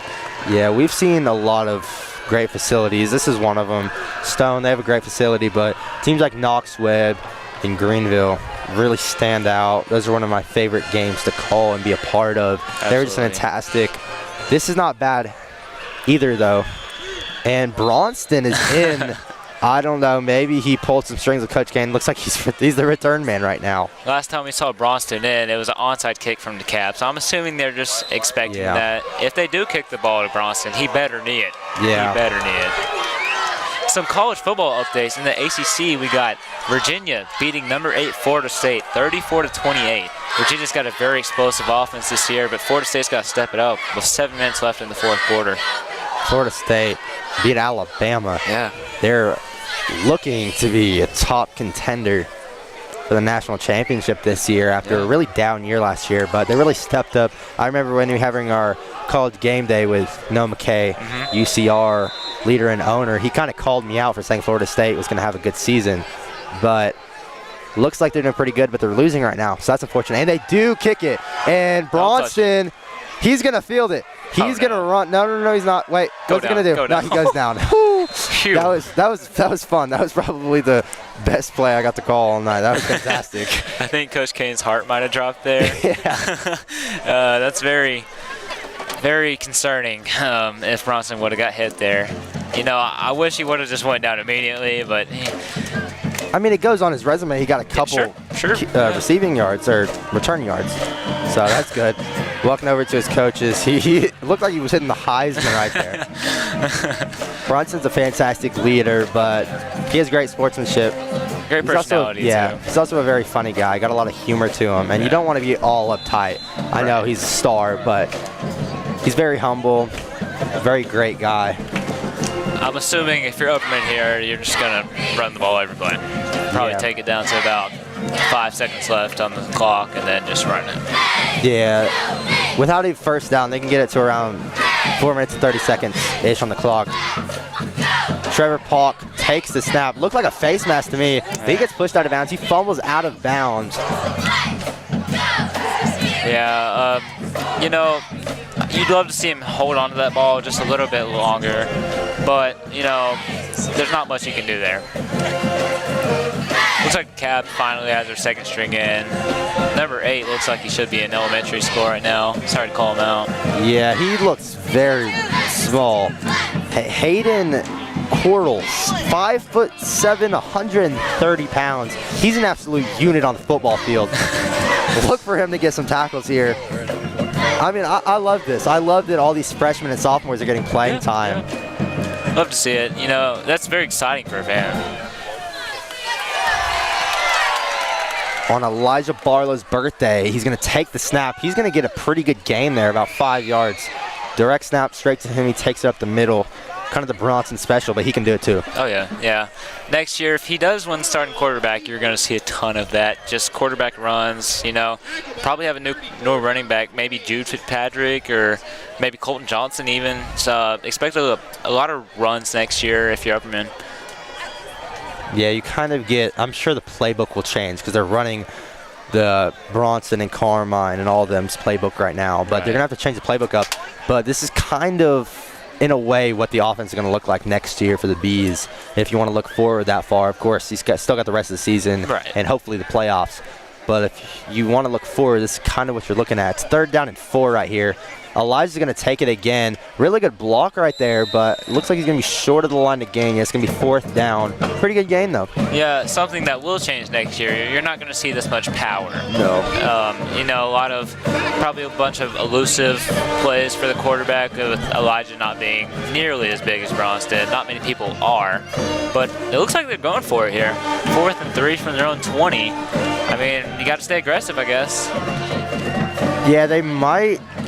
I mean, they're at the 20-yard line, so honestly, I expect them to just try to get them a hard count here. Yeah. Try to get them off sides. See that in high school, get them out. Maybe throw it to Logan Shores. Yeah, and he did got him off sides. It worked, yeah. That's the oldest trick in the book. You can't fall for that. As long as the refs saw it correctly, which they did, offsides, 1st down Bees. Great call by Adam Kane right there. His tenure with the Bees has just been amazing. Yeah. He does everything right. His play calls are always pretty much pitch perfect, and it really fits every player well. The scheme really shows off the strengths of players like Chaffin and Gunner and Colton and Carmine. So he's a great coach, and he understands his players enough to put them in situations that they want to be in, not make them uncomfortable. That's a good learning moment for the guy that jumped off sides there. I'm sure he's very young, and I'm sure he can learn off that. You know, just getting some experience is very crucial. Yeah, it looked like the whole D-line honestly jumped off sides there, but JT, the senior, took the snap. Excuse me, he did not take the snap. Took the ball in a handoff and got about 5 or so yards. It looked like probably one of the best plays yardage-wise the second team will have. Yeah, that's the first time we've called his name all night, and he showed up with a very good run. Yeah, 5 yards exactly. So 2nd and 5. It's a running clock, and I do not expect the Tigers to take a timeout. I don't know why they would do that. So if Upperman can get, I'm not sure if the math, I think if they can get another 1st down, or at least 2 first downs, the game is over. Right. So you would love for them to move the chains here, but it's only 2nd and 5, so they have 2 plays to do it. JT with the handoff again. He's going to get tackled, but not before he gains a few yards. It's going to bring up 3rd down and very, very short. He's not the tallest guy, but he has really good vision for his size. And you saw him cut to the right there. He almost broke that off. It wasn't for his lineman being right in front of him. Yeah, so it's 3rd and 1. You probably, I'm not sure if they have a QB sneak in the playbook for Barlow to use here, but I'm sure it'll just be something really short. Right. And probably a run out of the shotgun or something. Like you said, just a couple more first downs and this game's over. Just try to get out of here healthy. Yeah, I think if they can get this 1st down and then 1 more of the game, the clock will completely run out and be 0. 41-6 right now. Probably going to be your final score. Marcus is in the backfield, number 13. It's a handoff to him. He didn't make a man miss, but I believe he got the 1st down. Let's see what the refs mark him. Might be a tiny bit short. No, they're going to give him the 1st down. Move the chains. Wait. Yep. Okay, they are. Since scoreboard said 4th and 1. Yeah, we've seen Marcus transfer in from Florida this year. He's a senior. He's very fast, very, very fast player. He's been killing it in practice. Great player. You don't get to call his name a lot, but he's a great player when he's not the biggest guy, you know, but like for his size, he's a very fast player. I'm sure he can get a lot of playing time with some other teams. Right. I'm sure he'd probably start for this cap team. Yeah, he probably would somewhere. He can really play about everything besides the lineman positions. He's going to take it again. Oh, yeah, there he goes. He's got speed. He takes it to about the 48-yard line, and that moves the chains again. And now they can just run the clock out. They should be able to knee it. Yeah, like we talked about, just that hole opened up from the O-line there, and Marcus, with his speed, he just got up there, and luckily he didn't take that hit, just kind of went down. Yeah, Marcus with a very good run, 2 very good runs, actually. Yeah. So he's going to be taken out. Oliver Little's going to take his place, number 26. He's been talking about this game all week. You know, coming in this week, you expect to play if you're a sophomore, and he's been really excited about this game. He's been talking my ear off about it, actually. Very cool guy. Most of the players on this Bees team, I can't think of one that's not very humble and very nice. Right. So great sportsmanship. A minute left. He's going to get the snap, and he's going to take it up the middle, about 6, maybe 6 yards about. Yeah, you love to see the O-line still blocking. You know, game's over, but they haven't played much all season, so just get your reps in and keep playing and keep trying 100%. Got about 45 seconds left. 2 more plays should end it. About 1 more play, actually. Yeah, they should be able to just take a small run underneath the ball here, and the game will be over. The final score, unless something drastic happens in the next play that we don't see coming with 30 seconds left on the clock, will be 41-6. Upperman Bees over the DeKalb County Tigers. Complete domination from the Bees. You know, we expected it. We talked about it all week. Upperman is just a way better team. Yeah, and Trevor Polk actually, well, he's going to go out of bounds, but since it is a running clock, that will be the final play of the game, and Upperman ends it on a good one. Complete domination, start to finish. Yeah. Upperman looked really good. No one got hurt, and just move on to next week.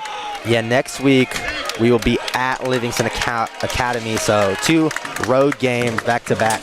But you got 41-6. Your Bees win.